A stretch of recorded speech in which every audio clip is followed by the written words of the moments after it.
Justice ਦੇਖ ਰਹੇ ਹੋ ਤੁਸੀਂ, ਮੈਂ KP ਸਿੰਘ ਤੁਹਾਡਾ ਸਵਾਗਤ ਕਰਦਾ ਟੂ ਦਾ ਪੁਆਇੰਟ ਵਿੱਚ। ਸਵਾਲ ਸ਼ਰਾਬ ਪਾਲਿਸੀ ਤੇ ਉੱਠਿਆ ਤੇ ਇਸ ਪਾਲਿਸੀ ਤੋਂ ਗੱਲ ਪੋਲਿਟਿਕਸ ਤੱਕ ਪਹੁੰਚ ਗਈ ਤੇ ਜਦੋਂ ਪੋਲਿਟਿਕਸ ਤੱਕ ਗੱਲ ਪਹੁੰਚੀ ਤੇ ਫਿਰ ਪ੍ਰੀ ਕੈਬਨਿਟ ਮੀਟਿੰਗ ਵਿੱਚੋਂ ਸਵਾਲ ਉੱਠਣੇ ਸ਼ੁਰੂ ਇਹੋ ਜਿਹੇ ਹੋਏ ਕਿ ਪੂਰੀ ਕੈਬਨਿਟ ਨੇ ਬਾਈਕਾਟ ਕਰ ਦਿੱਤਾ ਮੁੱਖ ਸਕੱਤਰ ਦਾ। ਇਸ ਬਾਈਕਾਟ ਤੋਂ ਬਾਅਦ ਕੈਪਟਨ ਅਮਰਿੰਦਰ ਸਿੰਘ ਦਾ ਇੱਕ ਬਿਆਨ ਆ ਜਾਂਦਾ ਕਿ ਅੱਧੇ ਦਿਨ ਦੀ ਛੁੱਟੀ ਦਿੱਤੀ ਗਈ ਸੀ ਤੇ ਇਧਰੋਂ ਵਜ਼ਾਰਤ ਕਹਿੰਦੀ ਆ ਬਾਈਕਾਟ ਕੀਤਾ ਗਿਆ।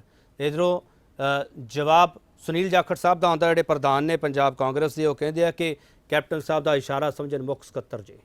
ਤੇ ਇਸ਼ਾਰਾ ਕੌਣ ਕਿੰਨਾ ਸਮਝ ਰਿਹਾ ਹੈਗਾ, ਸਵਾਲ ਬੜੇ ਮਹੱਤਵਪੂਰਨ ਹੈ। ਤੇ ਕੀ ਪੰਜਾਬ ਦੇ ਖਜ਼ਾਨੇ ਨੂੰ ਕੋਈ ਲੁੱਟ ਤਾਂ ਨਹੀਂ ਰਿਹਾ, ਇਹ ਸਵਾਲ ਕੋਈ ਨਹੀਂ ਪੁੱਛ ਰਿਹਾ। ਸਵਾਲ ਵੀ ਪੁੱਛਣਾ ਲਾਜ਼ਮੀ ਹੈਗਾ। ਕਹਿੰਦੀ ਜਾਇਦਾਦ ਦੀ ਜਾਂਚ ਹੋਣੀ ਚਾਹੀਦੀ ਹੈ, ਸਵਾਲ ਵੀ ਪੁੱਛਣਾ ਲਾਜ਼ਮੀ ਹੈਗਾ। ਪਰ ਇੱਕੋ ਸਵਾਲ ਹੈ ਜਿਹੜਾ ਉਹ ਇਹ ਪੁੱਛਣਾ ਪਵੇਗਾ, ਹੁਣ ਕੀ ਕਰਨਗੇ ਕੈਪਟਨ।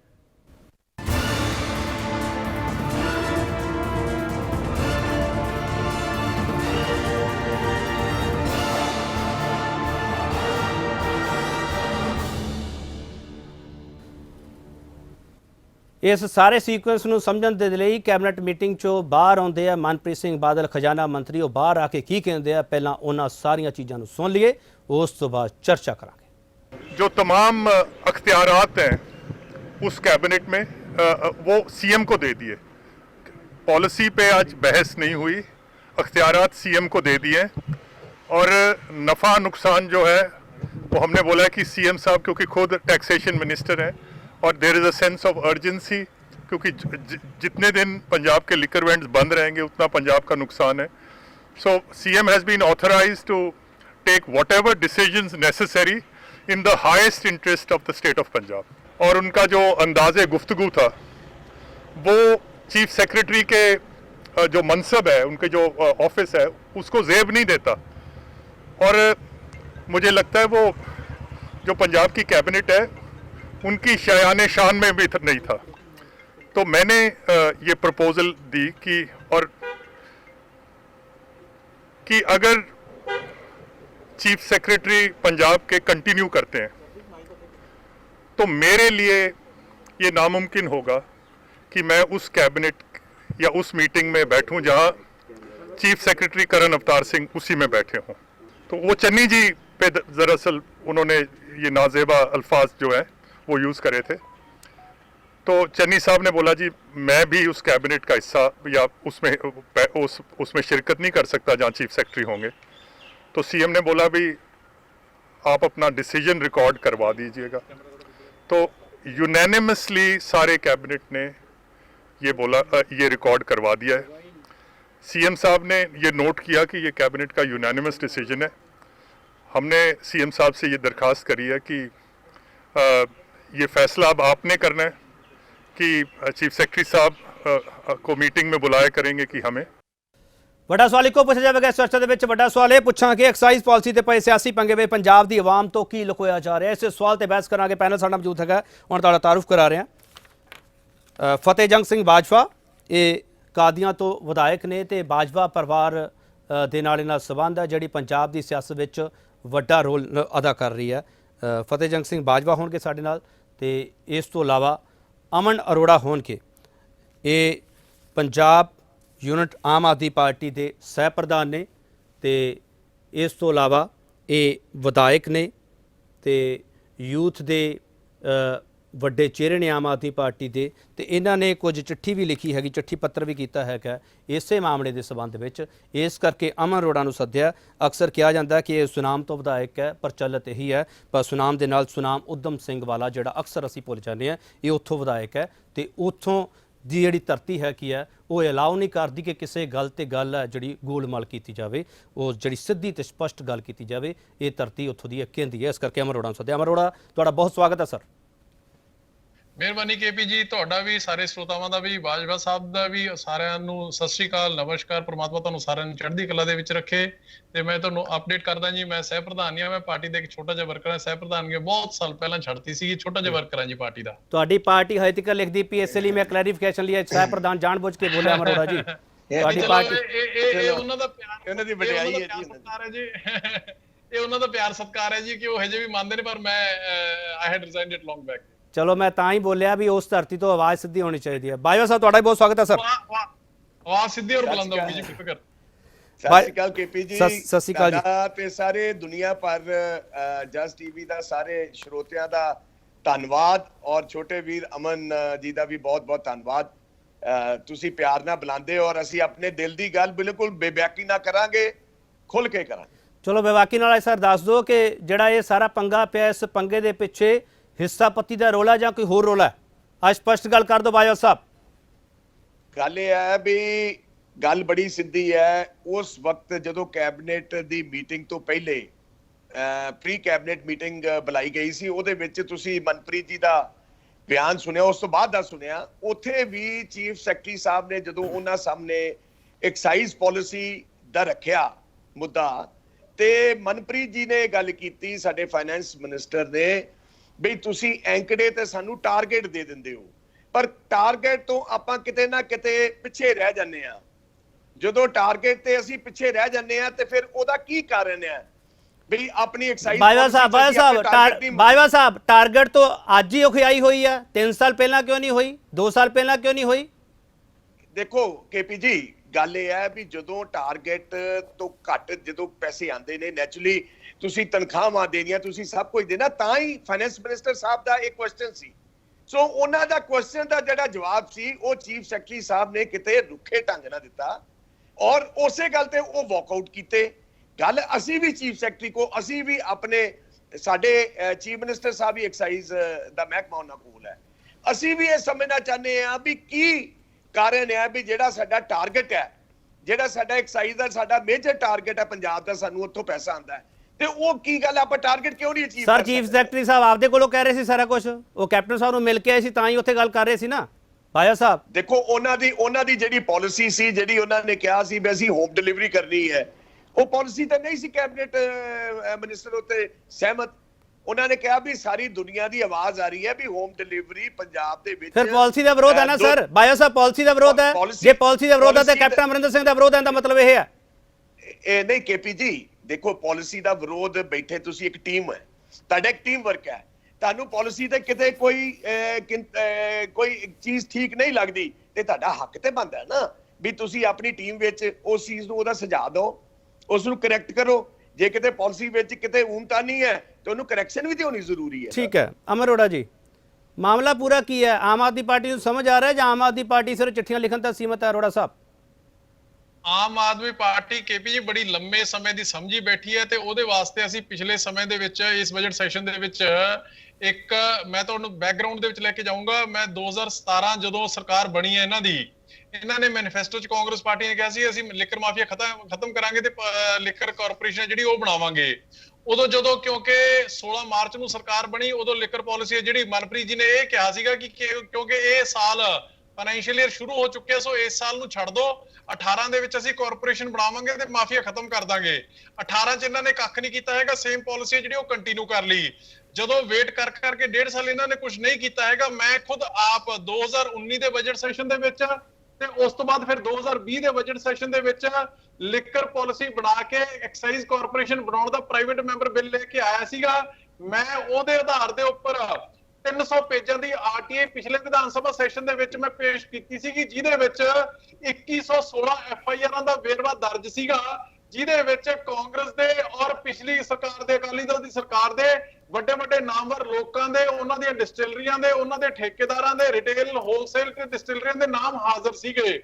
ਮੈਂ ਗਾਰੰਟੀ ਦੇ ਨਾਲ ਕਹਿਣਾ, ਅੱਜ ਜਿਹੜਾ ਮਹਿਜ਼ 5000 ਕਰੋੜ ਰੁਪਇਆ ਮਾਲੀਆ ਆਉਂਦਾ ਸ਼ਰਾਬ ਤੋਂ, ਜੇ ਇਹ ਸਾਡੀ ਪਾਲਿਸੀ ਅਡਾਪਟ ਕਰ ਲੈਣਾ ਤੇ ਉਹ ਘੱਟੋ ਘੱਟ 10-11000 ਕਰੋੜ ਤੇ ਚਲਾ ਜਾਊਗਾ। ਮੈਂ ਤੁਹਾਨੂੰ ਪੰਜਾਬ ਦਾ ਟਾਰਗੇਟ ਨਹੀਂ ਅਚੀਵ ਹੁੰਦਾ ਹੈਗਾ, ਉਸ ਗੱਲ ਨੂੰ ਤੁਸੀਂ ਛੱਡ ਦਿਓ। ਮੈਂ ਤੁਹਾਨੂੰ ਕੁਝ ਫਿਗਰਾਂ ਨੇ ਕੇਪੀ ਜੀ, ਮੈਂ ਨਾਲ ਦੀ ਐਡਜੋਇਨਿੰਗ ਸਟੇਟਸ ਦੀਆਂ ਦੇਣੀਆਂ ਚਾਹੂੰਗਾ। ਸਾਡੇ 2 ਕਰੋੜ 77 ਲੱਖ ਦੀ ਪੋਪੂਲੇਸ਼ਨ ਹੈ, 19-20 ਦੇ ਵਿੱਚ 5026 ਕਰੋੜ ਦੀ ਰੈਵਨਿਊ ਕਲੈਕਸ਼ਨ ਹੋਈ ਹੈ। ਹਰਿਆਣਾ ਸਾਡੇ ਨਾਲ ਛੋਟੀ ਸਟੇਟ ਹੈ, 2.5 ਕਰੋੜ ਦੀ ਆਬਾਦੀ ਹੈ, ਉੱਥੇ ਸਾਡੇ ਨਾਲ 20 ਲੱਖ ਘੱਟ ਹੈ, ਤੇ ਉੱਥੇ 6200 ਕਰੋੜ ਦੀ, ਯਾਨੀ ਸਾਡੇ ਨਾਲ 1200 ਕਰੋੜ ਵੱਧ ਦਾ ਮਾਲੀਆ ਇਕੱਠਾ ਹੋਇਆ ਹੈ। ਤੇਲੰਗਾਨਾ 3.52 ਕਰੋੜ, ਯਾਨੀ ਸਾਡੇ ਤੋਂ 70 ਲੱਖ ਆਬਾਦੀ ਵੱਧ ਹੈ, 10,901 ਕਰੋੜ ਦਾ ਮਾਲੀਆ ਉੱਥੋਂ ਸ਼ਰਾਬ ਤੋਂ ਇਕੱਠਾ ਹੋਇਆ, ਯਾਨੀ ਸਾਡੇ ਨਾਲੋਂ ਡਬਲ ਤੋਂ ਵੀ 1000 ਕਰੋੜ ਵੱਧ। ਕਰਨਾਟਕਾ ਇੱਕ ਸੈਕਿੰਡ ਦੇ ਦਿਓ। ਕਰਨਾਟਕਾ 6 ਕਰੋੜ ਦੀ ਆਬਾਦੀ ਹੈ, ਉੱਥੇ 21000 ਐਗਜ਼ੈਕਟਲੀ 20950 ਕਰੋੜ ਦਾ ਮਾਲੀਆ ਇਕੱਠਾ ਹੁੰਦਾ ਹੈ। ਇਹ ਪੰਜਾਬ ਨੂੰ ਕੀ ਸੱਪ ਸੁੰਘਦੇ ਜੀ? ਪੰਜਾਬ ਨੂੰ ਸਿਰਫ ਔਰ ਸਿਰਫ ਉਹ ਸੱਪ ਜਿਹੜਾ ਮਾਫੀਆ ਦਾ ਪਿਛਲੀ ਸਰਕਾਰ ਬਣਾ ਗਈ ਸੀ ਤੇ ਇਸ ਸਰਕਾਰ ਨੇ ਟੇਕ ਓਵਰ ਕਰ ਲਿਆ, ਉਹ ਸੱਪ ਸੁੰਘਦਾ ਵੀ ਹੈ ਤੇ ਡੰਗ ਵੀ ਮਾਰਦਾ ਹੈ। ਅਸੀਂ ਤੁਸੀਂ ਅਮਰ ਅਰੋੜਾ ਜੀ ਸਿੱਧੀ ਗੱਲ ਕਰੋ, ਸ਼ਰਾਬ ਮਾਫੀਆ ਨੂੰ ਲੀਗਲਾਈਜ਼ ਕਰਨ ਦੀ ਕੋਸ਼ਿਸ਼ ਕੀਤੀ ਜਾ ਰਹੀ ਹੈ ਪੰਜਾਬ 'ਚ? ਲੀਗਲਾਈਜ਼ ਕਰਨ ਦੀ ਕੋਸ਼ਿਸ਼ ਨਹੀਂ ਕੀਤੀ ਜਾ ਰਹੀ ਜੀ, ਲੀਗਲਾਈਜ਼ ਆਲਰੇਡੀ ਹੋਇਆ ਪਿਆ ਹੈ। ਚਲੋ ਇੱਕ ਮੈਂ ਛੋਟਾ ब्रेक लेना, ब्रेक तो वापस आऊंगा सर, वापस आऊंगा अरोड़ा जी, वापस आऊंगा, एक छोटा ब्रेक लवांगे, ब्रेक तो वापस आवांगे। बहुत सारे सवाल में आ रहे हैं, अरोड़ा जी वापस आ रहे हैं, बहुत सारे सवाल है किया हुण की करनगे कैप्टन, यही सवाल वड्डा, ब्रेक तो वापस आके फिर पूछूंगा। ਵੱਡਾ ਸਵਾਲ ਅਸੀਂ ਇਹ ਪੁੱਛ ਰਹੇ ਇਸ ਡਿਬੇਟ ਦੇ ਵਿੱਚ, ਐਕਸਾਈਜ਼ ਪਾਲਿਸੀ ਤੇ ਪਏ ਸਿਆਸੀ ਪੰਗੇ ਵਿੱਚ ਪੰਜਾਬ ਦੀ ਆਵਾਮ ਤੋਂ ਕੀ ਲੁਕੋਇਆ ਜਾ ਰਿਹਾ, ਕੱਲਾ ਕੱਲਾ ਸੱਚ ਤੱਥ ਹੈ ਤੁਹਾਡੇ ਅੱਗੇ ਲਿਆਉਣ ਦੀ ਕੋਸ਼ਿਸ਼ ਕਰ ਰਹੇ ਹਾਂ ਅਸੀਂ। ਅਰੋੜਾ ਜੀ ਇੱਕ ਸਵਾਲ ਦਾ ਜਵਾਬ ਦੇ ਦਿਓ ਕਿਰਪਾ ਕਰਕੇ, ਜਿਹੜੀ ਤੁਸੀਂ ਕਹਿ ਰਹੇ ਕਿ ਵੱਡੇ ਵੱਡੇ ਨਾਮ ਹੈ ਸਿਆਸਤਦਾਨਾਂ ਦੇ ਜਿਹੜੀਆਂ ਤੁਹਾਡੇ ਕੋਲ FIR RTI ਦੇ ਥਰੂ ਤੁਸੀਂ ਕਢਾਇਆ 300 ਪੇਜਾਂ ਤੁਸੀਂ ਗੱਲ ਕਰ ਰਹੇ ਹੋ, 2116 FIR ਦੀ ਤੁਸੀਂ ਗੱਲ ਕਰ ਰਹੇ ਹੋ, ਅਮਨ ਜੀ ਕਿਸੇ ਮਗਰਮੱਛ ਦਾ ਨਾਮ ਦੱਸ ਸਕਦੇ ਹੋ ਜਾਂ ਸਿਰਫ ਆਪਾਂ ਗੱਲੀ ਬਾਤੀ ਸਾਰਨਾ ਹੈ? ਮੈਂ ਅੱਜ ਤੱਕ ਨਾ ਕਦੇ ਗੱਲੀ ਬਾਤੀ ਕੋਈ ਗੱਲ ਕੀਤੀ ਹੈ, ਬਿਨਾਂ ਤੱਥਾਂ ਦੇ ਆਧਾਰ ਤੋਂ ਮੈਂ ਗੱਲ ਨਹੀਂ ਕਰਦਾ। ਨਾਮ ਦੱਸ ਦਿਓ ਸਰ, ਅਮਨ ਜੀ ਨਾਮ ਦੱਸ ਦਿਓ ਅੱਜ। ਨੇ ਤੁਸੀਂ ਸੁਣਦੇ ਕਿਉਂ ਨਹੀਂ ਹੈ KP ਜੀ? ਆਰਾਮ ਨਾਲ ਸੁਣੋ ਤਾਂ ਸਹੀ। ਹਾਂ। ਮੈਂ ਜਿਹੜੇ FIRਾਂ ਦੇ ਵਿੱਚ ਜਿਨ੍ਹਾਂ ਡਿਸਟਿਲਰੀਆਂ ਦੇ ਔਰ ਠੇਕੇਦਾਰਾਂ ਦੀਆਂ ਕੰਪਨੀਆਂ ਦੇ ਨਾਂ ਆਏ ਨੇ, ਉਹਦੇ ਚ ਰਾਣਾ ਸ਼ੂਗਰ ਮਿਲਸ, ਉਹਦੇ ਚ ਚੱਡਾ ਡਿਸਟਿਲਰੀ, ਚੱਡਾ ਪੌਂਟੀ ਚੱਡਾ ਫੈਮਿਲੀ, ਜਿਹਨੂੰ ਕਿ ਮਹਾਰਾਜਾ ਕੈਪਟਨ ਅਮਰਿੰਦਰ ਸਿੰਘ 2003 ਦੇ ਵਿੱਚ ਯੂਪੀ ਤੋਂ ਜਾ ਕੇ ਆਪ ਲੈ ਕੇ ਆਏ ਸੀਗੇ, CDBL, Oasis distilleries, NV distilleries, Malbros distilleries, ਇਹ ਸ਼ਾਇਦ ਦੀਪ ਮਲਹੋਤਰਾ ਹੋਣਾ ਦੀ ਹੈ। ਇਹ ਜਿਹੜੀਆਂ ਤੁਸੀਂ ਸਾਰੀਆਂ ਦੇ ਸਾਰੇ ਫੈਕਟਸ ਨੇ ਜਿਹੜੇ ਉਹ ਬੋਲਦੇ ਨੇ। ਮੈਂ ਤੁਹਾਨੂੰ ਇੱਕ ਹੋਰ ਗੱਲ ਦੱਸ ਦਿੰਦਾ, ਤੁਸੀਂ ਅੱਜ 1.5 ਮਹੀਨੇ ਦਾ ਲੋਕਡਾਊਨ ਤੇ ਕਰਫਿਊ ਲੱਗਿਆ ਪੰਜਾਬ ਦੇ ਵਿੱਚ, ਆ ਮੇਰੇ ਹੱਥਾਂ ਦੇ ਵਿੱਚ 6 FIRs ਨੇ ਪੰਜਾਬ ਦੀਆਂ, ਹਰਿਆਣੇ ਦੀਆਂ, ਮਹਾਰਾਸ਼ਟਰ ਦੀਆਂ ਤੇ ਰਾਜਸਥਾਨ ਦੀਆਂ, ਜਿਨ੍ਹਾਂ ਦੇ ਵਿੱਚ ਪੰਜਾਬ ਦੇ ਵਿੱਚੋਂ ਜਿਹੜੀ ਟਰੱਕਾਂ ਦੇ ਟਰੱਕ ਭਰ ਕੇ ਸਮਗਲਿੰਗ ਹੋ ਰਹੀ ਹੈ ਸ਼ਰਾਬ ਦੀ, ਉਹ FIR ਪਰਚੇ ਨੇ ਜਿਹੜੇ ਉਹਨਾਂ ਸਟੇਟਾਂ ਦੇ ਵਿੱਚ ਦਰਜ ਹੋਏ ਨੇ। ਮੈਂ ਇਹ ਸਮਝਣਾ ਚਾਹੁੰਦਾ KP ਜੀ, ਮੈਂ ਤੁਹਾਨੂੰ ਇਹ ਪੁੱਛਣਾ ਚਾਹੁੰਦਾ ਕਿ ਕੀ ਇਹ ਜਿਹੜੀ ਸਮਗਲਿੰਗ ਹੈ, ਕੀ ਇਹ 2 ਨੰਬਰ ਦਾ ਧੰਦਾ, ਕਰਫਿਊ ਲੱਗਿਆ ਹੋਇਆ ਤੇ ਟਰੱਕਾਂ ਦੇ ਟਰੱਕ ਨਿਕਲ ਰਹੇ ਨੇ, ਸਰਕਾਰਾਂ ਸੁੱਤੀਆਂ ਪਈਆਂ ਨੇ? ਇਹ ਸਰਕਾਰ ਦੀ ਰਹਿਨੁਮਾਈ ਤੋਂ ਬਿਨਾਂ, ਸਰਕਾਰ ਦੀ ਸਰਪ੍ਰਸਤੀ ਤੋਂ ਬਿਨਾਂ ਇਹ ਇੰਪੋਸੀਬਲ ਹੈ ਜੋ ਅੱਜ ਪੰਜਾਬ ਦੇ ਵਿੱਚ ਗੋਰਖ ਧੰਦਾ ਚੱਲ ਰਿਹਾ ਹੈ। ਅਮਰ ਅਰੋੜਾ ਜੀ ਇਹ ਸਿਆਸੀ ਨੈਕਸਸ ਹੈ?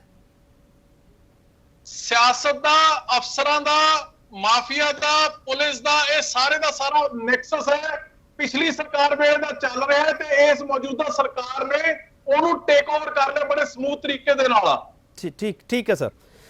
ਅਸੀਂ ਦਰਸ਼ਕਾਂ ਨੂੰ ਇੱਕ ਵਾਅਦਾ ਕੀਤਾ ਕਿ ਆਵਾਮ ਤੋਂ ਕੀ ਲੁਕੋਇਆ ਜਾ ਰਿਹਾ ਹੈਗਾ, ਪੰਜਾਬ ਦੀ ਆਵਾਮ ਤੋਂ ਅਸੀਂ ਉਹ ਕੱਲੀ ਚੀਜ਼ ਸਾਹਮਣੇ ਲਿਆਉਣ ਦੀ ਕੋਸ਼ਿਸ਼ ਕਰ ਰਹੇ ਹਾਂ। ਇਹ ਆਗੂ ਬੈਠੇ ਆ, ਜਿੰਨਾ ਸੱਚ ਬੋਲਣਗੇ ਤੁਹਾਡੇ ਅੱਗੇ ਰੱਖਣਗੇ, ਜਿੰਨਾ ਝੂਠ ਬੋਲਣਗੇ ਵੀ ਤੁਹਾਨੂੰ ਪਤਾ ਲੱਗ ਜਾਊਗਾ। ਬਾਜਵਾ ਸਾਹਿਬ ਨੈਕਸਸ ਚੱਲ ਰਿਹਾ ਸਰ ਮਾਫੀਆ ਦਾ, ਅਫਸਰਾਂ ਦਾ, ਪੋਲੀਟੀਸ਼ੀਅਨਸ ਦਾ। ਇਸ ਨੈਕਸਸ ਦੇ ਵਿਚਾਲੇ ਅਮਰ ਅਰੋੜਾ ਦੇ ਜਿਹੜੇ ਇਲਜ਼ਾਮ ਹੈ ਉਹਨਾਂ ਨੇ ਨਾਮ ਲਿੱਤੇ ਆ, ਸਾਰੀਆਂ ਡਿਸਟਿਲਰੀਆਂ ਦੇ ਨਾਮ ਲੈਤੇ ਉਹਨਾਂ ਨੇ। ਹੋਰ ਤੁਹਾਨੂੰ ਕੀ ਸਬੂਤ ਚਾਹੀਦੇ ਬਾਜਵਾ ਸਾਹਿਬ? ਆਪਾਂ ਇੱਕ ਪਾਸੜ ਤਸਵੀਰ ਨੂੰ ਦੇਖ ਰਹੇ ਹਾਂ ਕਿ ਕਰਨ ਅਵਤਾਰ, ਕੱਲੇ ਕਰਨ ਅਵਤਾਰ ਨਹੀਂ, ਆ ਜਿਹੜੇ ਚੀਜ਼ਾਂ ਸਾਹਮਣੇ ਨਿਕਲ ਕੇ ਆ ਰਹੀਆਂ, ਇਸ ਦਾ ਜਵਾਬ ਦੇਵੇ ਸਰਕਾਰ। ਬਾਜਵਾ ਸਾਹਿਬ ਦੇਖੋ ਮੇਰੀ ਗੱਲ KP ਜੀ, ਜੋ ਅਮਨ ਜੀ ਨੇ ਕਿਹਾ ਇਹਨਾਂ ਦੇ ਡਿਸਟਿਲਰੀਆਂ ਦੇ ਨਾਂ ਦੱਸੇ ਹੈ।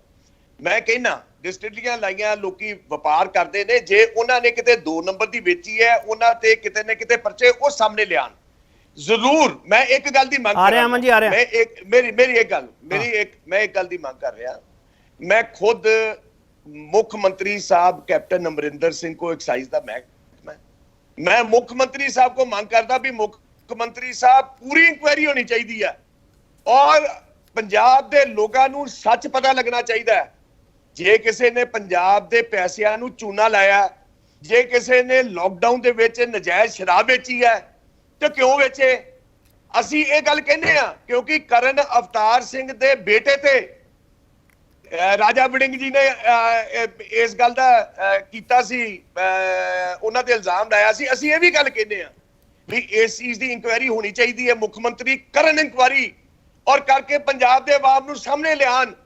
ਔਰ ਦੇਖੋ ਮੇਰੀ ਜਿਹੜੇ ਇਲਜ਼ਾਮ ਲਾ ਬਾਜਵਾ ਸਾਹਿਬ ਸਵਾਲ ਸੁਣ ਲਓ ਸਰ, ਸਵਾਲ ਸੁਣ ਲਓ। ਕੀ ਇਨਕੁਆਇਰੀ ਹੋਣੀ ਚਾਹੀਦੀ ਹੈ? ਕਰਨ ਅਵਤਾਰ ਦੇ, ਇੱਕ ਮਿੰਟ ਪਲੀਜ਼ ਬਾਜਵਾ ਸਾਹਿਬ, ਕੀ ਕਰਨ ਅਵਤਾਰ ਦੇ ਬੇਟੇ ਦੇ ਸਬੰਧ ਵਾਲੀ ਇਨਕੁਆਇਰੀ ਹੋਣੀ ਚਾਹੀਦੀ ਹੈ ਜਾਂ ਪੋਲੀਟੀਕਲ ਨੈਕਸਸ ਵਾਲੀ ਇਨਕੁਆਇਰੀ ਹੋਣੀ ਚਾਹੀਦੀ ਹੈ ਜਾਂ ਅਮਨ ਅਰੋੜਾ ਜਿਹੜੇ ਸਬੂਤ ਲੈ ਕੇ ਬੈਠੇ ਆ ਉਹਨਾਂ ਦੀ ਇਨਕੁਆਇਰੀ ਹੋਣੀ ਚਾਹੀਦੀ ਹੈ? ਸਰਕਾਰ ਕਦੇ ਦੱਸੂਗੀ ਜਿਹੜੀ ਵਿਰੋਧੀ ਧਿਰ ਗੱਲ ਕਹਿ ਰਹੀ ਹੈ ਇੱਥੇ ਬੈਠ ਕੇ ਟੀਵੀ ਤੇ ਉਹ ਗੱਲ ਕਹਿ ਰਿਹਾ ਹੈ ਉਹ ਝੂਠ ਬੋਲਦੇ ਪਏ ਆ? ਬਾਜਵਾ ਸਾਹਿਬ ਮੇਰੀ ਇੱਕ ਗੱਲ ਸੁਣੋ, ਇਲਜ਼ਾਮ ਲਾਣੇ KP ਜੀ ਬੜੇ ਸੌਖੇ ਹੁੰਦੇ ਨੇ। ਮੈਂ ਤੁਹਾਨੂੰ ਇੱਕ ਗੱਲ ਕਹਿਣਾ ਵੀ ਇਨਕੁਆਇਰੀ ਹੋਣੀ ਚਾਹੀਦੀ ਹੈ ਸਰ FIR ਦੀ ਕਾਪੀ ਪਈ ਹੈ ਨਾ ਕੋਲੇ, ਮੈਂ ਕਹਿੰਦਾ ਇਨਕੁਆਇਰੀ ਹੋਣੀ FIR ਦੀ ਕਾਪੀ ਪਈ ਹੈ ਅਮਨ ਜੀ, ਤੁਹਾਡੇ ਕੋਲ FIR ਦੀ ਕਾਪੀ ਹੈਗੀ ਕਿ ਨਹੀਂ ਹੈਗੀ? ਕਿਸ ਚੀਜ਼ ਦੀ ਹੈਗੀ ਕਾਪੀ? ਆ ਲੋ ਜੀ, ਆ ਲੋ ਬਾਇਆ ਸਾਹਿਬ ਤੁਹਾਡੇ ਸਾਹਮਣੇ ਕਾਪੀ ਹੈ। 2116 ਮੇਰੇ ਕੋਲ ਚੰਡੀਗੜ੍ਹ ਪਈਆਂ ਨੇ, ਬਾਕੀ ਆ ਪਈਆਂ ਨੇ ਮੇਰੇ ਕੋਲ 3 ਸਟੇਟਾਂ ਦੀਆਂ, 4 ਸਟੇਟਾਂ ਦੀਆਂ ਇਨਫੈਕਟ। ਇਹ ਕਿਹਦੇ ਕੋਲ, ਇਹ ਕਿਹਦੇ ਨਾਂ ਦੀ ਹੈ? ਇਹ ਕਿਹਦੇ ਨਾਂ ਦੀ ਹੈ ਇਨਕੁਆਇਰੀ? ਇਹ ਕਿਹਦੇ ਨਾਂ ਦੀ FIR ਹੈ? ਕਿਹਦੇ ਨਾਂ ਦੀ ਹੈ? ਸੁਣ ਲਓ, ਹਾਂਜੀ। CDPL ਡਿਸਟਿਲਰੀ, ਉਹ ਪਤਾ ਕਰ ਲਓ ਬਾਜਵਾ ਸਾਹਿਬ, ਕਿਹਦੀ ਹੈ, ਤੁਹਾਨੂੰ ਦੁੱਧ ਪਾਣੀ ਦਾ ਪਾਣੀ ਹੋ ਜਾਊਗਾ। ਇਸ ਤੋਂ ਬਾਅਦ ਉਹਦੇ ਚ ਅਮਿਤ ਮੋਦੀ ਨੇ ਇੱਕ ਉਹਨਾਂ ਦਾ ਨਾਮ ਬੋਲਦਾ ਹੈ।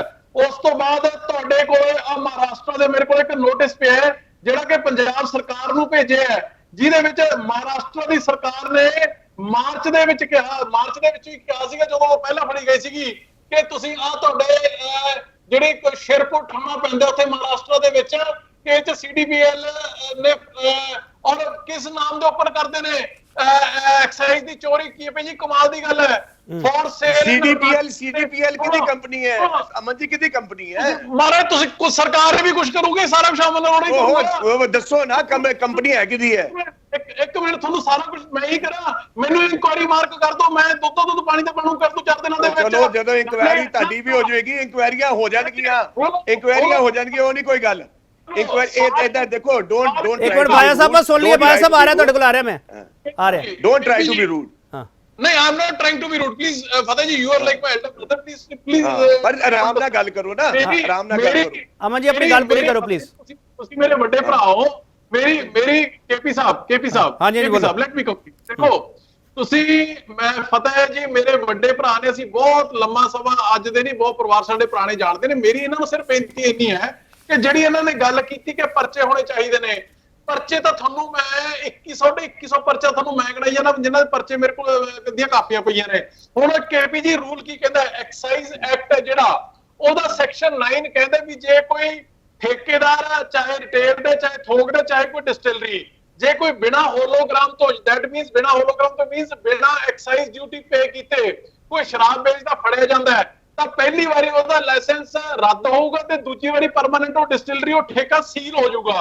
ਹੁਣ ਇਹਨਾਂ ਦੀ ਸਰਕਾਰ ਕਰਦੀ ਕੀ ਹੈ? ਮੋਤੀ ਵਾਲੀ ਸਰਕਾਰ ਆ, ਉਹ ਠੇਕੇਦਾਰ ਨੂੰ ਜਾਂ ਡਿਸਟਿਲਰੀ ਵਾਲੇ ਨੂੰ, ਸੁਣੋ ਮੇਰੀ ਗੱਲ, ਮੈਂ ਸੁਣ ਲਓ, ਉਹ ਸਮਝੋ ਕਿ ਇਹਨਾਂ ਦੇ ETO ਨੇ ਜਿਹੜੇ ਉਹ ਮਹਿਜ਼ 10 ਜਾਂ 20 ਜਾਂ 50,000 ਰੁਪਇਆ ਜੁਰਮਾਨਾ ਲਾ ਦਿੰਦੇ ਨੇ ਤੇ ਮੁੜ ਕੇ ਉਹ ਕੰਮ ਹੈ ਕੰਟੀਨਿਊ ਚੱਲਦਾ ਰਹਿੰਦਾ ਹੈ।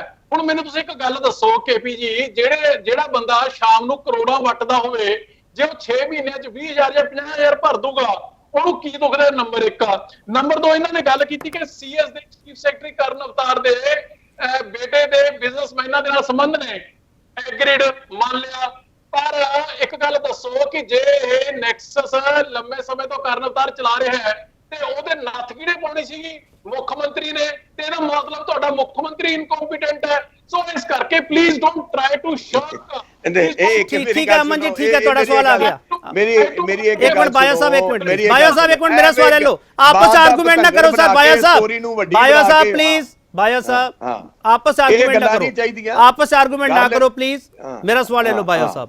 ਜੇ ਕਰਨ ਅਵਤਾਰ ਤੇ ਏਡੇ ਵੱਡੇ ਇਲਜ਼ਾਮ ਲਾਏ ਆ, ਚਾਹੇ ਤੁਹਾਡੇ ਵਿਧਾਇਕ ਨੇ ਲਾਏ ਹੈ, ਚਾਹੇ ਤੁਹਾਡੀ ਕੈਬਨਿਟ ਉਹਨਾਂ ਦਾ ਵਿਰੋਧ ਕਰ ਰਹੀ ਹੈ, ਅੰਦਰਲੀ ਗੱਲ ਕੀ ਹੈ ਹੌਲੀ ਹੌਲੀ ਬਾਹਰ ਆ ਜਾਊਗੀ ਬਾਇਆ ਸਾਹਿਬ। ਜੇ ਕਰਨ ਅਵਤਾਰ, ਠੀਕ ਹੈ, ਜੇ ਕਰਨ ਅਵਤਾਰ ਤੇ ਇਲਜ਼ਾਮ ਹੈਗੇ ਆ ਸਰ, ਪਰਚਾ ਦਰਜ ਕਿਉਂ ਨਹੀਂ ਕਰਾ ਰਹੇ ਕਰਨ ਅਵਤਾਰ ਤੇ ਤੁਸੀਂ? ਨਹੀਂ, ਇਨਕੁਆਇਰੀ ਹੋਏਗੀ ਤੇ ਪਰਚਾ ਦਰਜ ਹੋਏਗਾ ਨਾ। ਲੈਟ ਕਿਸੇ ਨੇ ਕੋਈ ਇਲਜ਼ਾਮ ਲਾਇਆ ਤੇ ਉਹਦਾ ਪਹਿਲੇ ਕੋਈ ਸਬੂਤ ਆ ਅਗਲੇ ਦੇ ਆਏ ਨਾ। ਇਲਜ਼ਾਮ ਲਾਣਾ ਤੇ ਬੜਾ ਸੌਖਾ ਹੈ, ਪਰ ਜੇ ਉਹ ਸਬੂਤ ਉੱਤੇ ਸਾਬਤ ਹੋ ਜਾਂਦੇ ਨੇ ਜ਼ਰੂਰ ਪਰਚਾ ਹੋਣਾ ਚਾਹੀਦਾ ਸਰ। ਇੰਨੀ ਦੇਰ ਤੱਕ ਫਿਰ ਸੈਟਲਮੈਂਟ ਹੋ ਜੂਗੀ ਨਾ ਬਾਇਆ ਸਾਹਿਬ, ਇੰਨੀ ਦੇਰ ਤੱਕ ਸੈਟਲਮੈਂਟ ਹੋ ਜੂਗੀ ਫਿਰ। KP ਜੀ ਵੇਖੋ, ਮੇਰੀ ਇਹ ਗੱਲ ਸੁਣੋ, ਇਹ ਕੋਈ ਸੈਟਲਮੈਂਟਾਂ ਨਹੀਂ, ਇਹ ਕੋਈ ਇਹੋ ਜਿਹੀਆਂ ਚੀਜ਼ਾਂ ਨਹੀਂ ਜਿਹੜੀਆਂ ਕੋਈ ਲੁਕੀਆਂ ਛਿਪੀਆਂ ਰਹਿਣਗੀਆਂ। ਜਦੋਂ ਕੋਈ ਚੀਜ਼ ਪਬਲਿਕ ਡੋਮੇਨ ਚ ਆ ਜਾਂਦੀ ਹੈ, ਇਹ ਪੋਲੀਟੀਕਲ ਲੀਡਰ ਦਾ, ਪੋਲੀਟੀਕਲ ਹੈਡ ਦਾ, ਪੰਜਾਬ ਦੇ CM ਦਾ ਇੱਕ ਫਰਜ਼ ਬਣਦਾ ਹੈ ਵੀ ਉਹ ਉਸ ਚੀਜ਼ ਦਾ ਦੁੱਧ ਤੇ ਪਾਣੀ ਦਾ ਪਾਣੀ ਲੋਕਾਂ ਨੂੰ ਦੱਸੇ ਵੀ ਹਾਂ ਲੋ ਜੀ ਆਹ ਇਨਕੁਆਇਰੀ ਇਸ ਤਰੀਕੇ ਨਾਲ ਹੋਈ ਹੈ, ਜੇ ਉਹ ਸਾਬਤ ਕਰਕੇ ਦੇ। ਅਸੀਂ ਤੇ ਆਪ ਕਹਿੰਦੇ ਆ ਵੀ ਜੇ ਕੋਈ ਬੰਦਾ ਕਰਦਾ ਤੇ ਉਹਦਾ ਚਿਹਰਾ ਨੰਗਾ ਹੋਣਾ ਚਾਹੀਦਾ ਹੈ ਔਰ ਉਹਨੂੰ ਸਜ਼ਾ ਮਿਲਣੀ ਚਾਹੀਦੀ ਹੈ। ਠੀਕ ਹੈ, ਇੱਕ ਹੋਰ ਛੋਟਾ ਬ੍ਰੇਕ ਲਵਾਂਗਾ, ਬ੍ਰੇਕ ਤੋਂ ਵਾਪਸ ਆਵਾਂਗੇ। ਸਵਾਲ ਇਹ ਹੈਗਾ ਕਿ ਕੀ ਕੈਪਟਨ ਅਮਰਿੰਦਰ ਸਿੰਘ ਕੈਬਨਿਟ ਦੇ ਵਿਰੋਧ ਦੇ ਅੱਗੇ ਝੁਕ ਜਾਣਗੇ? ਇਹ ਸਵਾਲ ਆਪਣੇ ਆਪ ਵਿੱਚ ਇਸ ਤਰੀਕੇ ਨਾਲ ਲੱਗਦਾ ਪਿਆ ਕਿ ਅੱਜ ਦੀ ਤਰੀਕ ਵਿੱਚ ਇਹ ਸਵਾਲ ਪੁੱਛਣਾ ਬੇਮਾਨਾ ਜਿਹਾ ਹੋ ਗਿਆ, ਕਿਉਂਕਿ ਇਸ ਪੂਰੇ ਮਾਮਲੇ ਦੇ ਵਿੱਚ ਬਿਆਨਾਂ ਦੇ ਵਿੱਚ ਜਿਹੜਾ ਫਰਕ ਨਜ਼ਰ ਆ ਰਿਹਾ ਤੇ ਜਿਹੜੀ ਕੈਬਨਿਟ ਕਹਿ ਰਹੀ ਹੈ, ਜਿਹੜੇ ਸੁਨੀਲ ਜਾਖੜ ਕਹਿ ਰਹੇ ਤੇ ਕੈਪਟਨ ਅਮਰਿੰਦਰ ਸਿੰਘ ਕਹਿ ਰਿਹਾ, ਉਹਨਾਂ ਵਿੱਚ ਜੋ ਫਰਕ ਸਮਝੋਗੇ ਤਾਂ ਤੁਹਾਨੂੰ ਸਮਝ ਆ ਜਾਊਗਾ ਪੰਜਾਬ ਦੀ ਆਵਾਮ ਤੋਂ ਕੀ ਲੁਕੋਇਆ ਜਾ ਰਿਹਾ। ਬ੍ਰੇਕ ਤੋਂ ਵਾਪਸ ਆ ਰਹੇ ਹਾਂ।